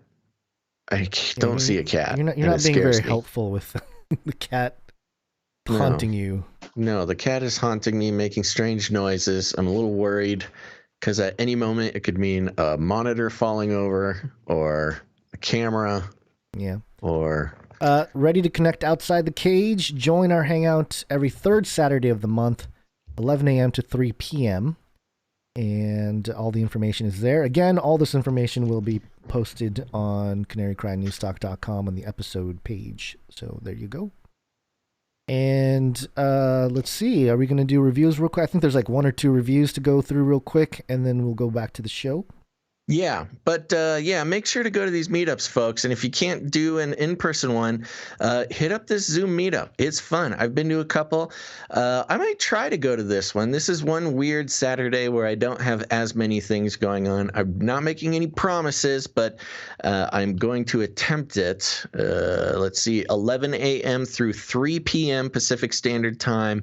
You're going to need to either join canarycry.community, find the meetup thread, and get there. There is a meeting ID. You'll put this all in the notes, huh? Yep. We'll make this. Yep. Yeah, okay. There you go. Check your show notes, especially over there at canarycrimenewstalk.com. Get the meeting ID, drop in, say hi to some other Canarians. Okay, time for reviews. Yippee. Okay, folks, it's that time again. I'm going to read some reviews. It's a wonderful time of the week where we get to thank people who took the 2 minutes to write us a review. We're very sorry. Are you scrolling through TikTok again? Oh, yeah, that's what I do on my free time. Give China all my info. Head on over to Apple Podcasts, search for Canary Crying News Talk. Even if you don't listen to the show on Apple Podcasts, just go leave a rating and a review there. I mean, leave a rating and a review everywhere. Spread the word. Start a Reddit, whatever you want to do. But these ratings and reviews help out the show a lot because it convinces the algorithms to share the show with people. And so I want to thank, we've got a review from Australia, only available on Apple Podcasts Australia. And this comes from Gupdar. Gupdar comes in with 4 stars. 4 stars. The headline is Good Podcast. Yeah, Gupdar says, a good, easy-to-listen-to podcast, a copy of the No Agenda style with Bible stuff occasionally thrown in. I thought we already read this one. Sounds like we already heard this one. I know. We go through this pretty much every Friday. I read this to you. We didn't read it on. You think? I don't know. Did I read this one already? It sounds really familiar. Maybe people in the chat would know. I read it to you after last episode. Was it after? Okay. Yeah. I don't know. Maybe we did. I'm going to do it again, though. A good, easy-to-listen-to podcast, a copy of the No Agenda style with Bible stuff occasionally thrown in, some great information, but feels like they hold back sometimes to keep the religious audience happy. Despite not being religious, I enjoy hearing the biblical take on things. Okay. We got an open-minded, non-religious person listening to the show. I really feel like you read this one last week, and I feel like you said that this exact same response to that part of the response. But anyway, okay, you can we can check back. It's okay. Right. Gupdar gets a double read if that's the case. I really don't think I did. I read it to you after last show. Just during our private review reading time that we have. Okay, stop it. Let me get through this. All right. Still an enjoyable podcast that delivers great information. Keep it up, Gazzle and Bonds. I'd give 4.5 stars if possible. Okay. Well, thank you very much, Gupdar, leaving that review. A non-religious person enjoying the show. That's very nice. Next, we got Jack V, the Gen Z Crypto Chad. Let me read that again. Jack V, the Gen Z Crypto Chad via Apple Podcasts. 5 stars. says, big podcastings. Very much pod. Good cast, yes. No sussy bakas here, fam. I def recommend to my bros. As your official Gen Z rep, I give this pod 33 out of 3 Chad stars. Don't worry, fam. These cool dudes won't Fortnite dance on you. Okay. I thought I could make it through with a straight face. I oppose the shortening of the episodes. I say go for 5 hours. Why not? I need more content to listen to at work, spelled with a U. One thing I really like about this pod is how Anime Gonzo and Baz always get along and think fast on their feet doing live shows. I only listen on Spotify for that crisp audio.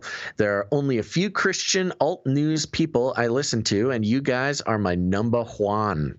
Since the Baz has to read whatever I write, I think everybody should get out of Doge. The tech behind it is nothing really original. I think we agree with that. Definitely nothing original. Buy Cardano or Litecoin. Got 'em. But on a more serious note, the only thing I think I needs. Let me start that again. But on a more serious note, the only thing I think needs a slight improvement is in the opening bit, Gonzo says we praise Jesus while reporting the egregious. My idea is that you should just give him more praise throughout the show. Since there is so much poopy going on today, I think maybe a section on what God is doing would be so cool, or a section of testimonies or something to that effect. That's my only bit of constructive criticism. I have big respect for you two and big love, XD. Those Gen Zs will know what that means. No more $19 Fortnite card. Wow. This review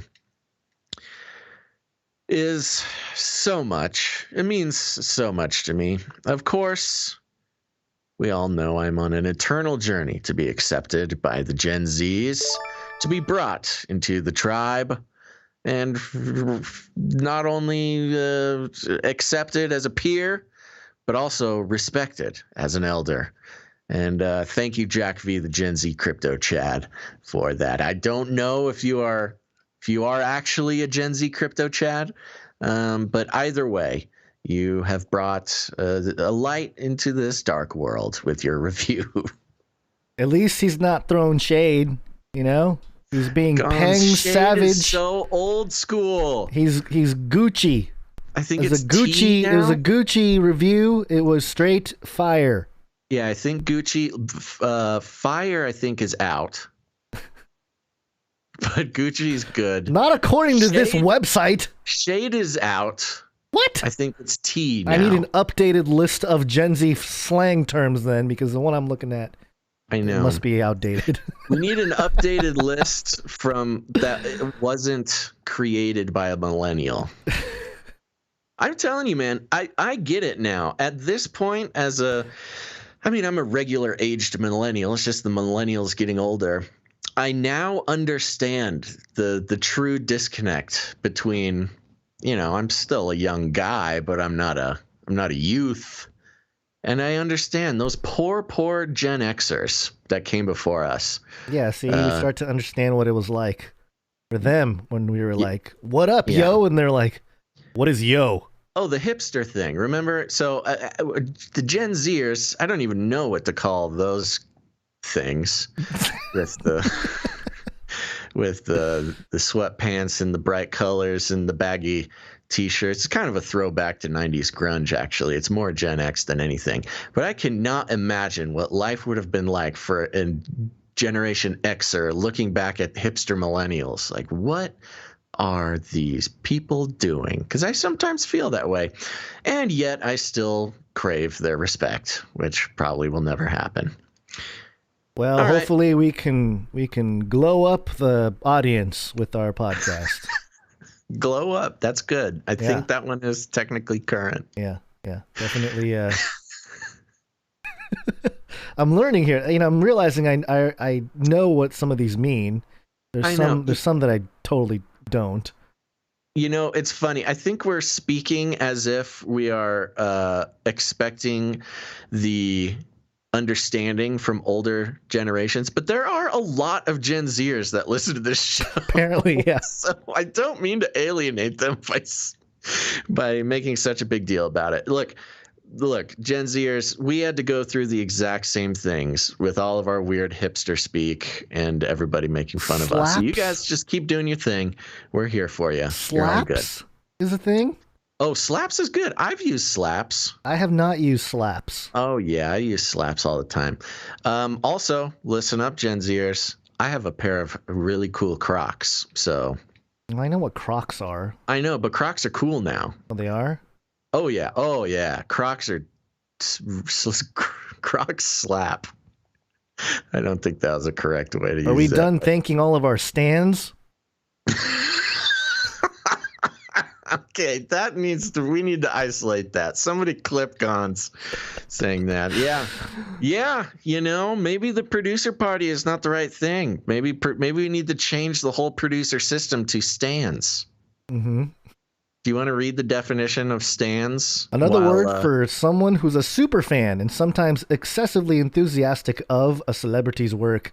The term originated from Eminem's song Stan. Example: she's a Taylor Swift stan. Yeah, me too. Yeah. All right. Can we get out of this now? Yeah, I do. I mean, I don't think I got to finish my go ahead. Finish your thing. Yeah. Crocs, but not that it matters. Yeah, finish. I don't know. No, it doesn't matter. Crocs never used to be cool. In fact, they used to be really shunned. They were, who were the old in our day, Gons? You know who are the Croc wearers? Were the same people who end up on what is that site? The Walmart site. Where they take pictures of certain types of people in Walmart. I have no clue what you're talking about. I'm two generations removed from whatever you're discussing. Yeah. But I will say that a lot of swimmers when I was growing up were starting to wear Crocs. So I saw Crocs 2 decades ago, and in the pool world. We all saw Crocs, but they were shunned. Not really, not in the swim world, because it was the perfect thing to wear at like swim meets and stuff because you get wet. The swim world was shunned. The swim world is where we sent all of our least cool athletes. All right, okay. Okay, let's move on. We've gotten stuck. Yes, We've gotten stuck in a spiral. Yes, it's wake up time. Hey, yo, wake up. What are we talking about? Okay, what are we? Let's check in. Yes. We need to check in with Bill Gates. Epstein didn't kill himself. Super painful. Okay, coming from the sun.co.uk. That's right. Step up, Bill.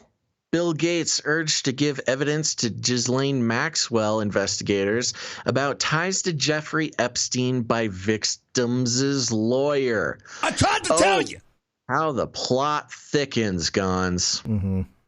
Yeah, just for those who may have missed last show, we postulated about Bill Gates's involvement. Oh, this wasn't even last show. This was a few shows ago. Involvement with Jeffrey Epstein. Perhaps that had something to do with the divorce. Melinda Gates came out and said infamously that she disapproved of Bill Gates hanging out with Epstein. Let's hear the update.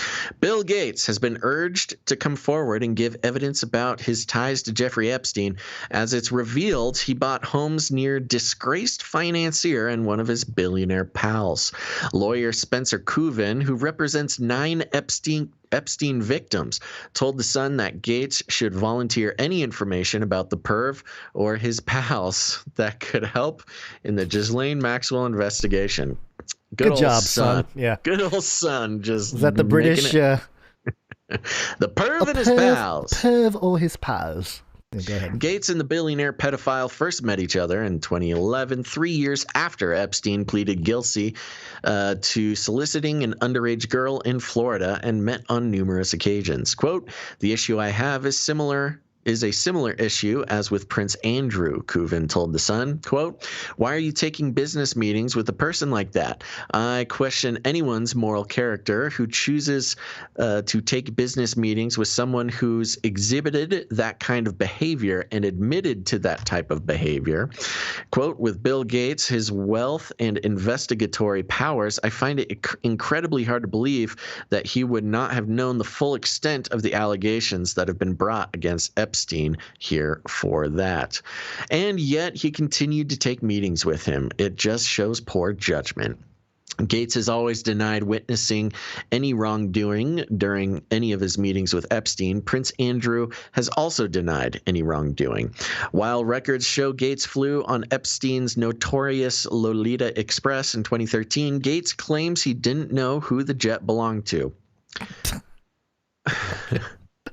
You know, what a life Bill Gates must have, where he can just wander onto a tarmac and just board any old private jet he sees laying around. Doesn't even need to know who it belongs to. He's just like, he's allowed on any old private jet. He's trying to finesse. Go on. We're not buying it, Gates. Melinda Gates was reportedly disturbed by her then-husband's relationship with the wealthy Epstein way back in 2013, telling friends how uncomfortable she was in his company and that she wanted nothing to do with him, the Daily Beast reported. The business magnate announced last week he and Melinda would be parting ways after 27 years of marriage. Interesting how they refer to him as business magnate and not philanthropist. Mm-hmm. They're dropping the philanthropist title because, philanthropists don't hang out with pervs and pals. It's the business magnates that hang out with the pervs. Well, plus, wasn't there some reporting that came out that said like only 5% of the entire Bill and Melinda Gates Foundation actually went towards real philanthropic things, and the rest of it was being like, yeah, it's an investment. It's an investment firm type of thing. Yeah. Yeah, but we've known that. The whole philanthropic thing is a ruse. Kuvin added that the timing of the divorce, the process of which is believed to have started in 2019, which is a new detail, by Melinda around the time of Epstein's arrest on sex trafficking charges, does seem suspect. Yes, it does. But no, the 2019 thing was mentioned in the last time we had mentioned. I know, but it was not mentioned when the divorce was first announced. When it was first announced, they were reporting it as they had been working on it for a couple of weeks. It was only in the last couple of days they came out. You know, this mysterious person familiar with the matter has been coming out with all these extra bonuses, like she started the divorce in 2019 when Epstein, et cetera, et cetera. He is now calling for Gates to come forward to authorities and hand over any information he has about Epstein and his associates to prosecutors. It says prosectors. That must be a typo, right? It's got to be a typo. Yeah. Typo. Epstein and his associates to prosecutors in the Ghislaine Maxwell case. Jailed Maxwell, 59, denies all wrongdoing and has pleaded not guilty to sex trafficking and other charges over her alleged role in procuring 4 teenage girls for former lover Epstein to abuse between 1994 and 2004. Kuvin said, quote, "Remember, there's an ongoing investigation regarding Ghislaine Maxwell.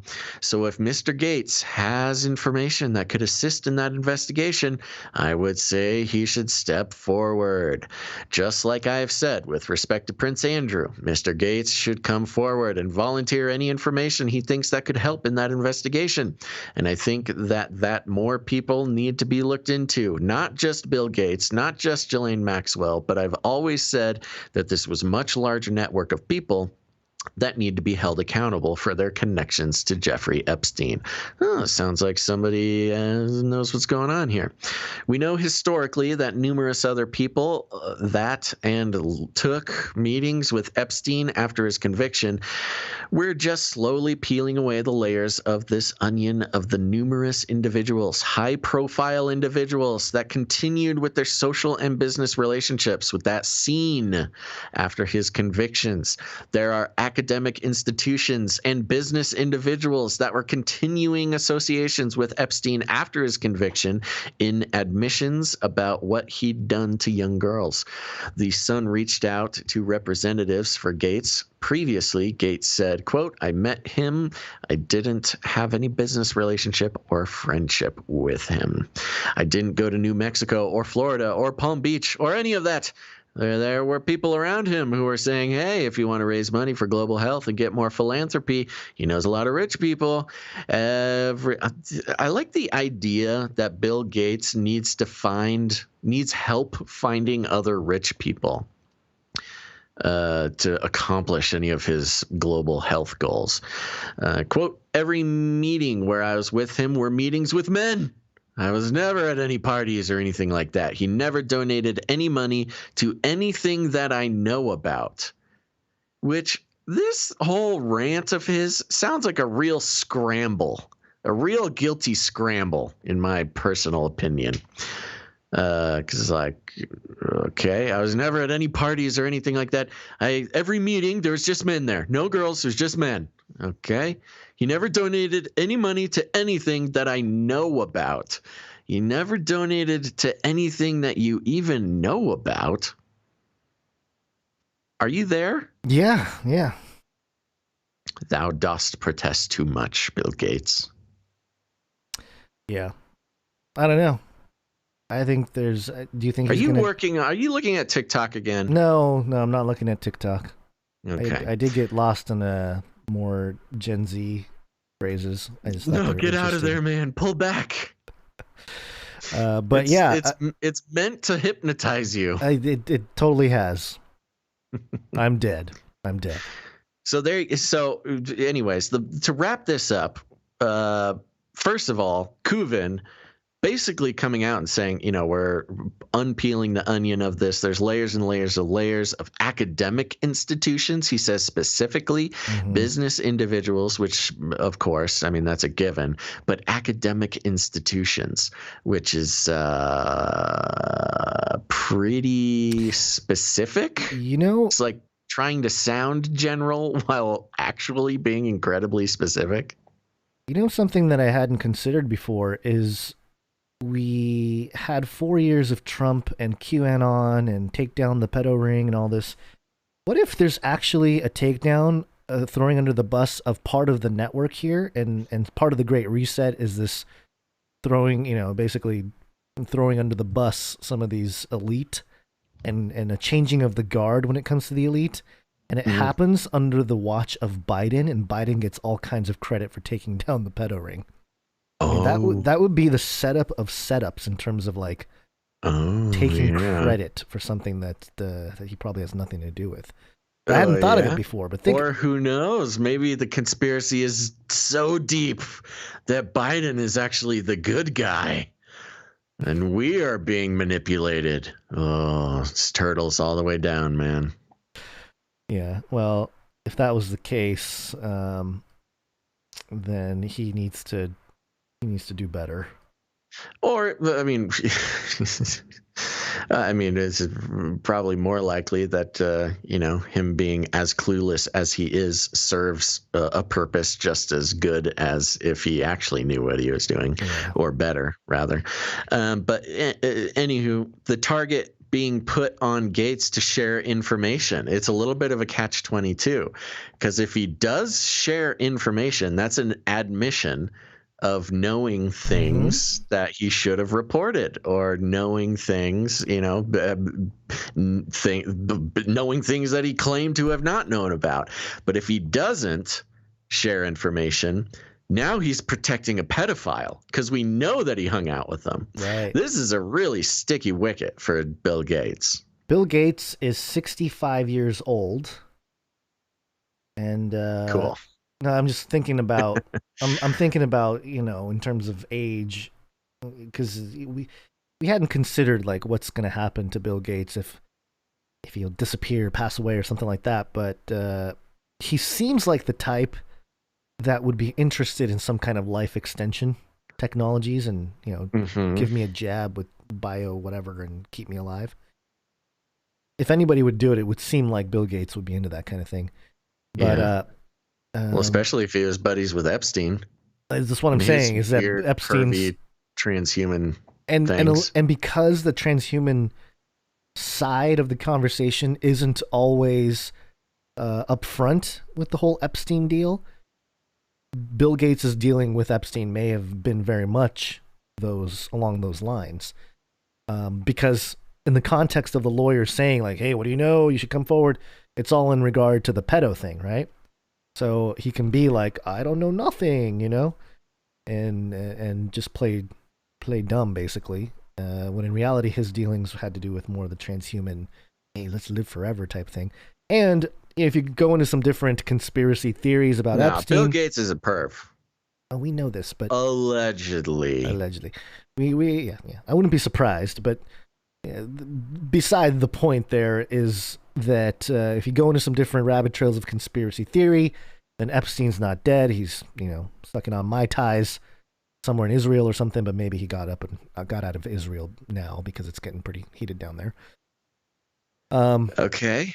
But I'm having trouble following this map that you're laying out. Well, here, you just put a tack here, get a red string, put a tack there, and the whole point being that there might be a takedown in progress that will affirm what Q people have been suggesting, but the credit will go to not anybody associated with Trump. And not only that, but it will also create a vacuum of elite, which can be ushered in by a new class of technocrats, which is something I think we should pay attention to and keep our eyes out on. I think Elon's part of the grooming process of that. Elon Musk, that is. And grooming process of what? Creating a new class of techno elites, public techno elites. That's why I was looking at Bill Gates' age, because clearly they rolled out Bill Gates, and clearly he's not resonating with a lot of folks. Definitely not. Like his campaign, if you're some elite leader guy and you roll out Bill Gates as a piece you might have on the worn out his chessboard, usefulness. right? You see how he does. You put him on TV shows and whatever, and you see the response, and it's just 90% like, get out of here, you know? No, you make a good point, and I'll follow you there, because what does Bill Gates have? What is the one thing that actually gives him any of his value or power is his money. Now, when you think of the broader scope of the technocratic, coming overlords, Bill Gates' money is nice, but it's not necessarily required. What would be required is some sort of control mechanism that Bill Gates could hold, whether that's his personality, his media sort of empire, the facade, the glamour cast upon him. Yeah. That up until recently, it was really just the crazy people who didn't like him. But now with all this stuff coming out, mainstream is turning its back on him. He's no longer as useful to that movement as he was before. And the money, there's money everywhere. They don't need his money. But that was kind of the last thing protecting him. And what we're finding out, and I think what the elites are finding out more and more in the past 5 years, is that simply having the money doesn't protect you. If anymore, the money used to protect you. The money protected Epstein. The money has protected a lot of the guys that have had their crushing fall from grace over the past 5 years. But it seems like the money is not the thing that's going to keep people out of trouble. And if you're not able to, woo the public and actually change perception, because perception actually matters now. With the internet and the instant exchange of information, it used to be there's sort of this old paradigm of the elite, which is, there might be a couple of crazy conspiracy theorists out there who are caught on to us, but, we've done a good job of stigmatizing them, and nobody's listening to them, and we have all the money and the power, and that's great. But we're moving into the sort of a second, it's almost like you think about the Industrial Revolution, the second Industrial Revolution, the third. We're kind of moving from whatever version of the elite power structure into just another structure of it, like you're saying. And no longer does the money keep you in power. It certainly helps and is a big part of it, but you must be able to harness the magical spell social of clout. Yeah, it's like public opinion. Yeah. Yeah, and that's always been part of, because we were hearing things back in 2010, 2011, 2012, that, hey, a lot of like New Agers were coming out and saying like, oh, they're going to take down the bankers and it's going to be kind of like what the Great Reset is. And they've been talking about it for a long time, and it's going to be great. The old system's going to tear down and we're going to have this utopia or whatever. Zootopia. Yeah, Zootopia. But it's, I feel like it's we're in the third inning or something of this great transition into this new technocratic overlord situation. Yeah. And the technology has to be there. It's not fully rolled out. It's coming quickly though.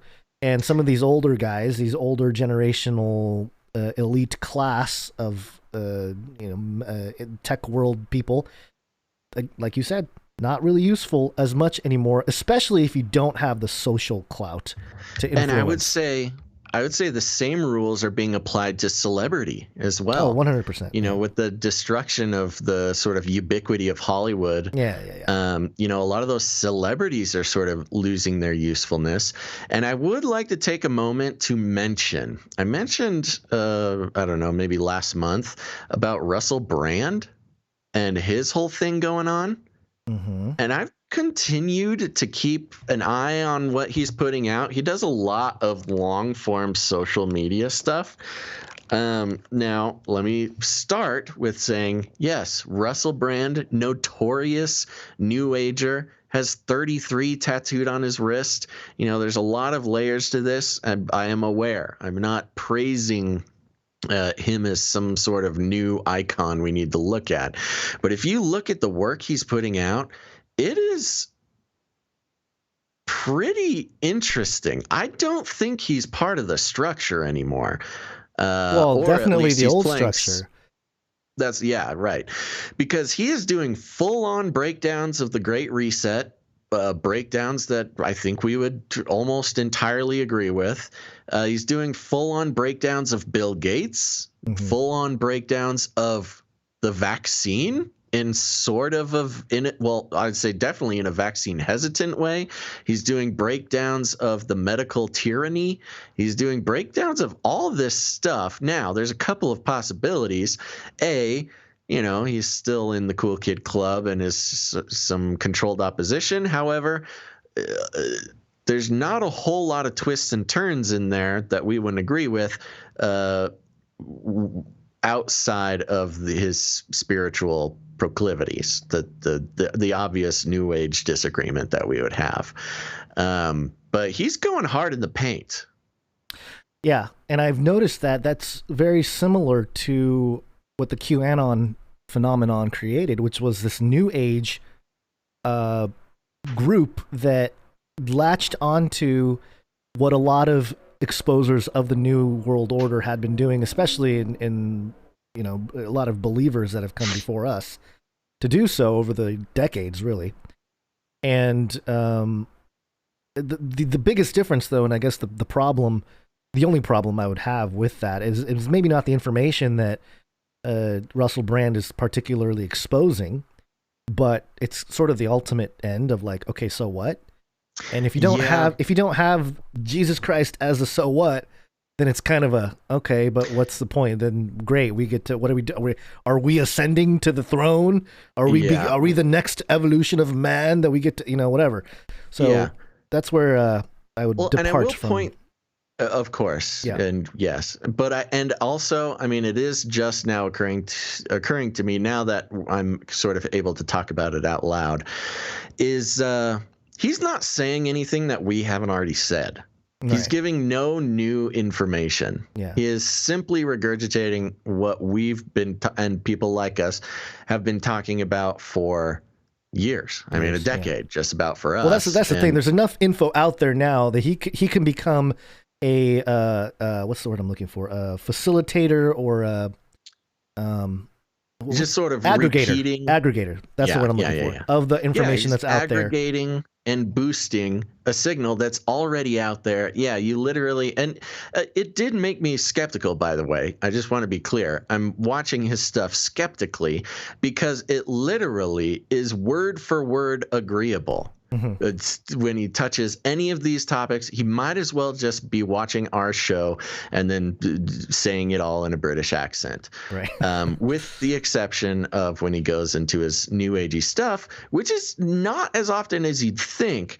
But yeah, the fact that he is not bringing any new information to the table and simply regurgitating the stuff that, you know, people have been talking about for decades, does make me think controlled opposition. Maybe without even knowing it. He may not even realize it, you know? A lot of times some of these people...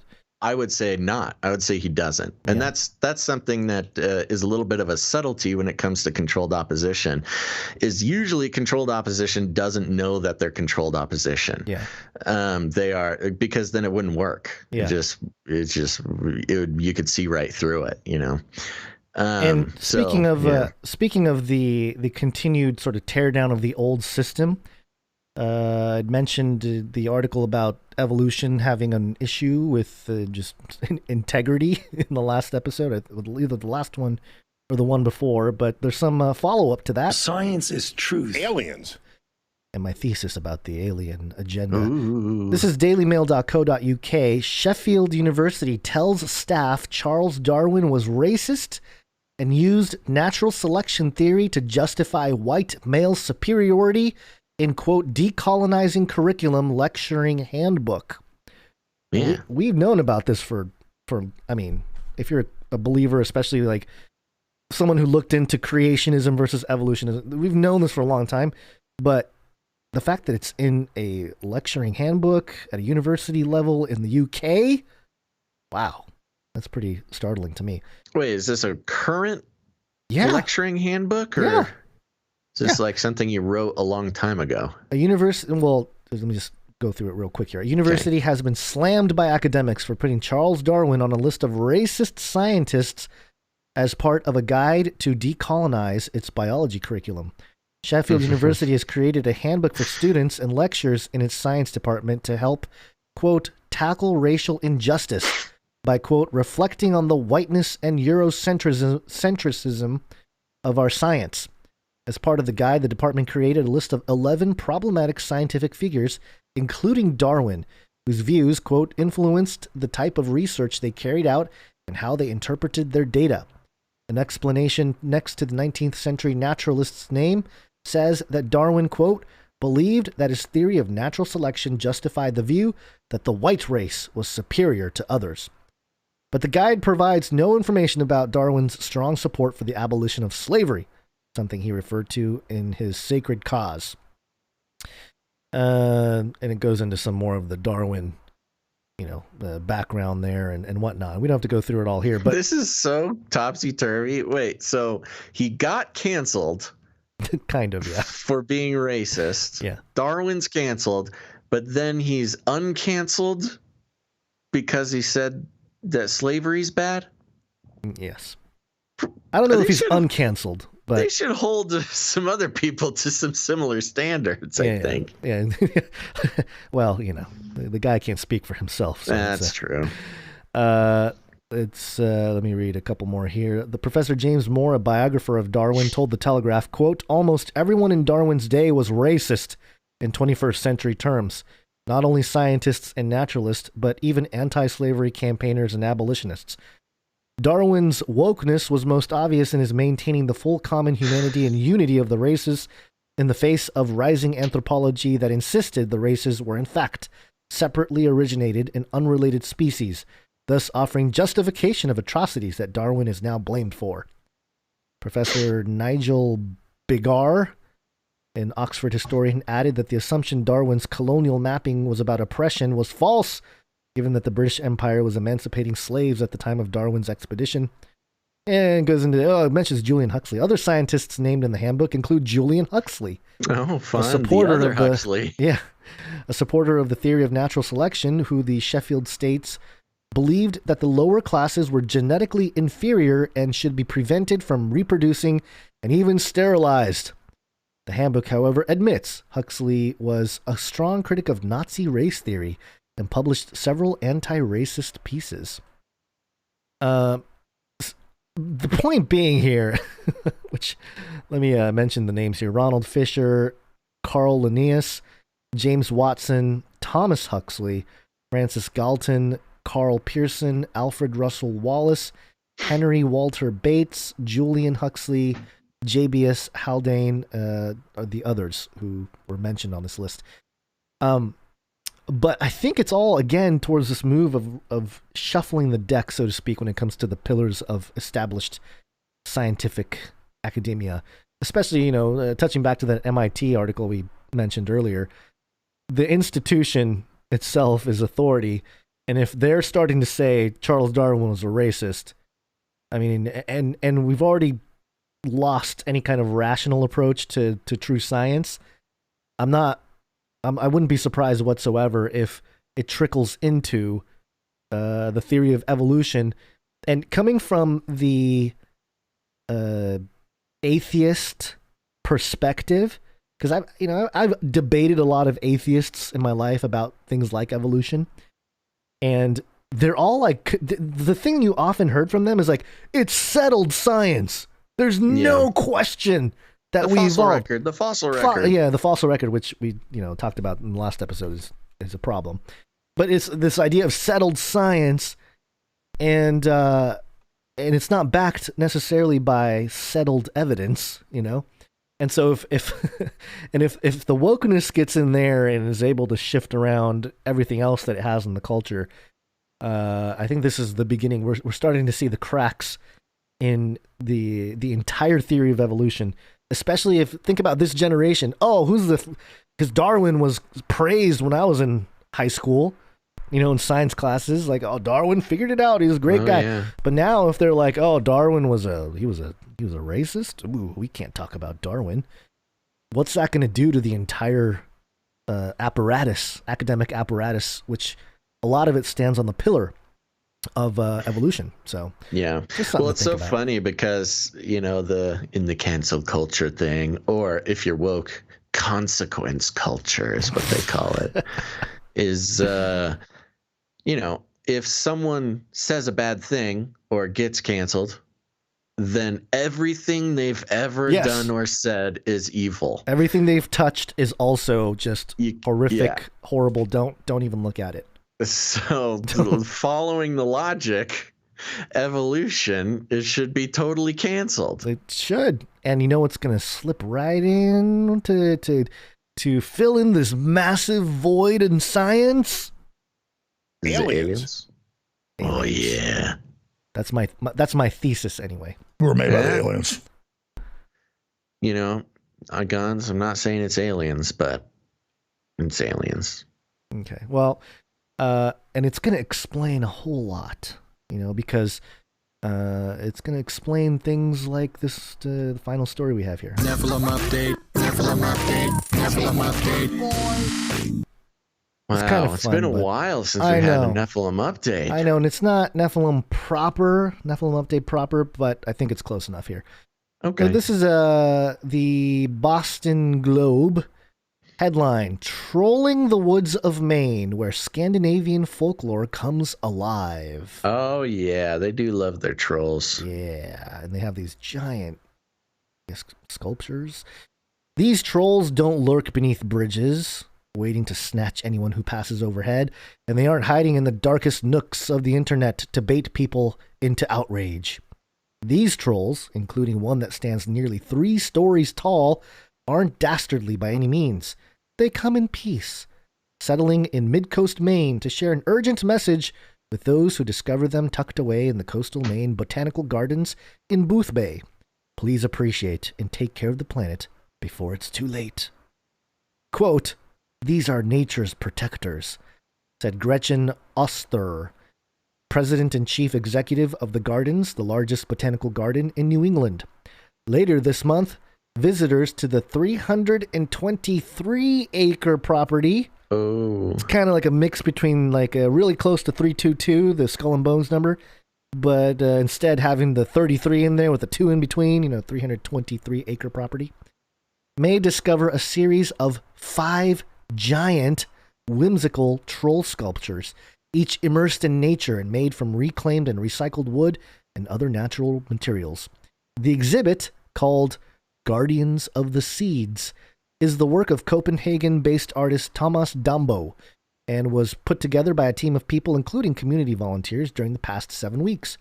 The imaginative artwork leans on old Scandinavian folklore and fairy tales to transport visitors to a magical world while conveying the importance of forest preservation, conservation, and our responsibility to the environment around us.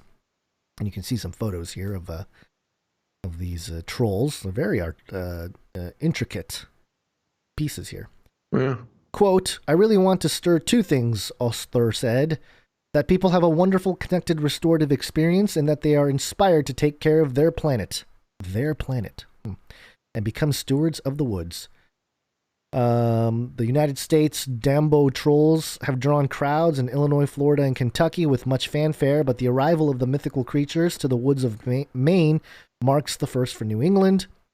They listed the names here. And quote, "We love the story of the trolls and Thomas's focus on the trolls being about biodiversity and taking care of the planet and the forests," she says. "It perfectly aligns." Biodiversity. Yeah, it perfectly Gotta get that troll genes into the gene pool. "It perfectly aligns with our mission, which is about connecting people with plants and nature." What do you mean connecting? Like genetically connecting them? Neuralink. Each troll has its own Danish name. Roskva, Berk, Gro, Lilja, Soren. It represents a different part of a tree. The tallest of the group is about 28 feet high. Quote, "Some of these sculptures are the size of a house or a garage," Dambo said. "So it's a lot of wood." In this time of really expensive wood. Yeah. He said he built the faces and feet in his workshop, aka Troll Factory, in Denmark before they were transported to Maine. And it goes on here and it talks about the different trolls, and they're pretty remarkable pieces here. And it talks about the some of the fairy tales. But the thing that's really interesting about this, and the reason why I decided to go with this as a Nephilim update, is because you go into the etymology of the word troll. There are some places that connect troll to demon. Troll, noun 1, supernatural being in Scandinavian mythology and folklore, 1610s, with an isolated use in the mid-14th century. From Old Norse troll, which is, quote, "giant being not of the human race, evil spirit, monster," end quote. Monster. Some speculate that it originally meant creature that walks clumsily and derives from Proto-Germanic truslan, from truslanan, but it seems to have been a general supernatural word, such as Swedish trolla, to charm, bewitch, Old Norse trolldomr, which means witchcraft. Originally conceived as a race of malevolent giants, they have suffered the same fate as the Celtic Danin, and by 19th century were regarded by peasants in Denmark and Sweden as dwarfs and imps supposed to live in caves or under the ground.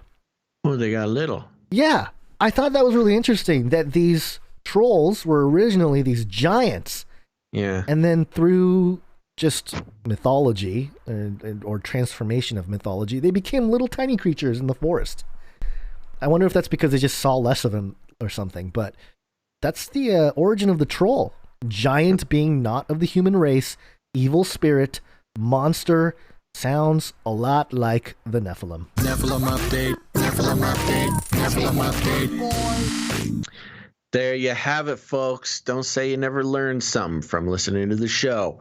And that's going to be just about it for us this week. But remember, while you're at it, put it on your calendar, turn on notifications. We'll be back on May 17th. That's coming on up soon, folks. Have a wonderful weekend. But before you go anywhere, please make sure to like and subscribe and bell button and all. Like, subscribe, bell button, all. Like, subscribe, bell button, all. That's right. You're going to want to do that. But make sure to be back on Monday for episode 338 of Canary Cry News Talk. And remember, we'll need some producers for that episode. But I want to take a second and thank all of the producers for episode 337. That is producers Marcy T, Mary H, Autumn W, and Jeremy, as well as Perla D. And thank you to everyone who went on over to canarycryradio.com/support, including our executive producer, Allison G, of this episode, producer Kara, producer Scott, Lewis, Derek, Anonymous, Sir Casey, the Shield Knight, James H, the Plastic Cracker, Tristan H, as well as our snail mail producers Lisa and Alexa. And of course, thanks to all of our time stampers, jingle makers, and artists. We couldn't do the show without y'all. It just feels so good to have so many people involved in the creation of the show. It just warms our hearts. So if you want to get involved, just think about it. Consider how long you've been listening to the show. How many episodes? What does it mean? What does the show mean to you? Do you learn anything? Are you entertained for 10 hours a week?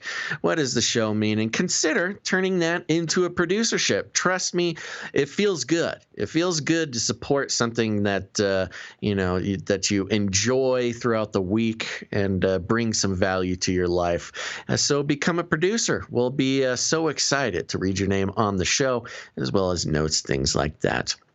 But remember, you can produce the show in more than just your treasure, but also your time and your talent.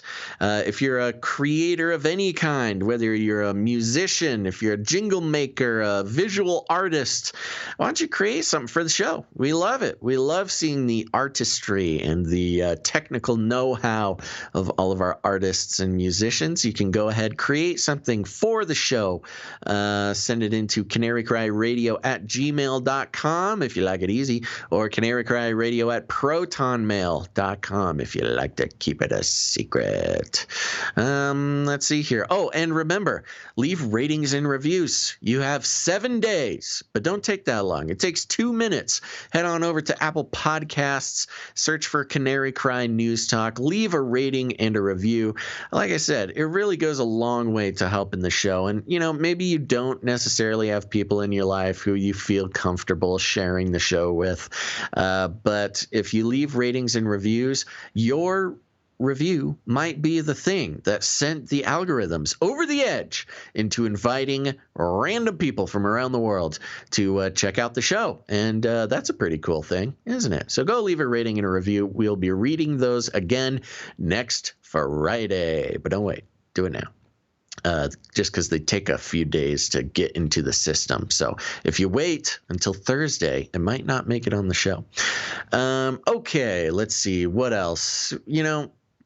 Bring it back down to basics. Just share the show. Share it on your social media. Press that little share button, or pick an episode that you love and you want other people to know about. Put it on your Twitter or your Facebook or whatever. Feel free to tag us, because we'll go ahead and help you boost that little signal there.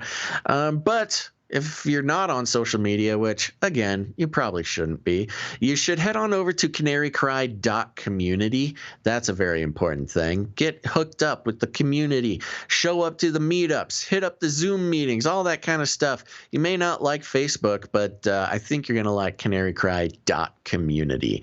It's our very own social network type zone on the internet. No algorithms, no big data collection, nothing. Just you and other Canarians You can do all sorts of things. There's the Canary Cry Gamers Guild. There's the foodies. There's also the producers, I believe, have a little thing going on over there. Lots of different types of Canarians just waiting to meet you over there. It's not all about crazy conspiracy theories and stuff like that, although it could be if you wanted it to. But other than that, remember, you got friends and family who are starting to wake up to the world and the fact that it is not what it seems. And you can help them out by sharing the show with them. Come on now. Just go ahead. Send them an episode. They trust you. Trust me. They trust you. And they need you to share the show with them. And if you need any other instructions, here's what you do. You walk right up to them. You grab them by the cage. And then you shake it. The end of the world occurred pretty much as we had predicted. I want to shake things up, stir up some controversy, rattle a few cages. Hey, stop that! You'll never silence me. I'm the last angry man, a crusader for the little guy. Leave the bird alone. Never. Rattle a few cages. Rattle a few cages. The human race will have every opportunity to improve. And if they don't? Ask Noah. That's right. Just ask Noah. Guns, any last words? Yeah, have a great weekend, everybody. And just remember to rejoice in the Lord. Always, always rejoice in the Lord, as it says in Philippians 4. All the differences, I know we have differences, but still rejoice in the Lord. Do it. Do it now. Do it. All right, everybody, remember, we will be back on the 17th of May. That's coming up on Monday. Be there or be square. And thanks for listening to this episode of Canary Cry News Talk. Make sure to tune in next time. But until then, think outside the cage.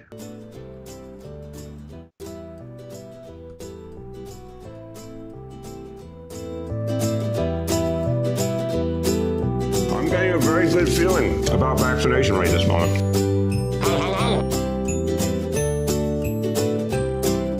Come on, man.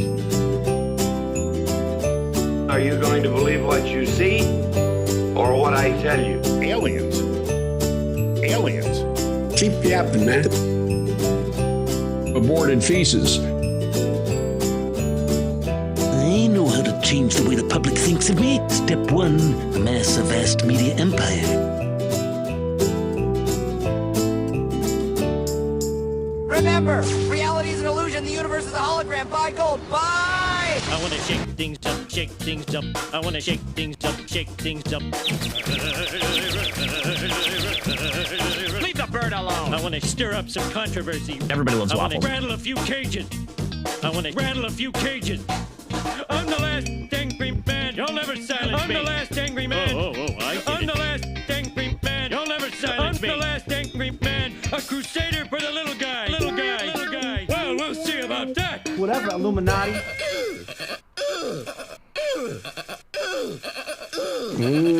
Vaccinations.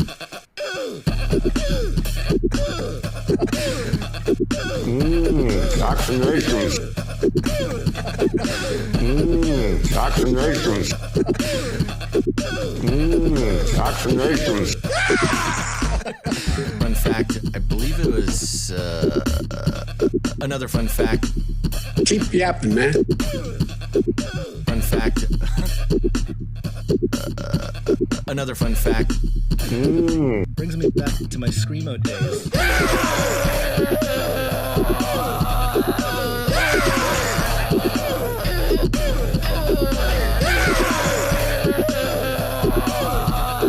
Never do a Slim Jim!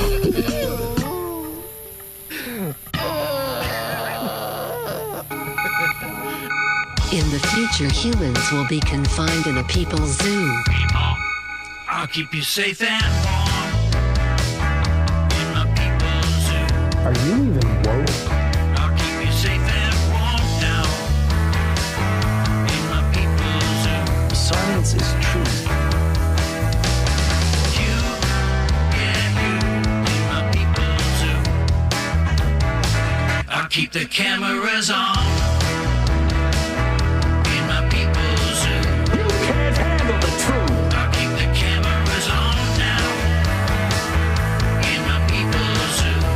By the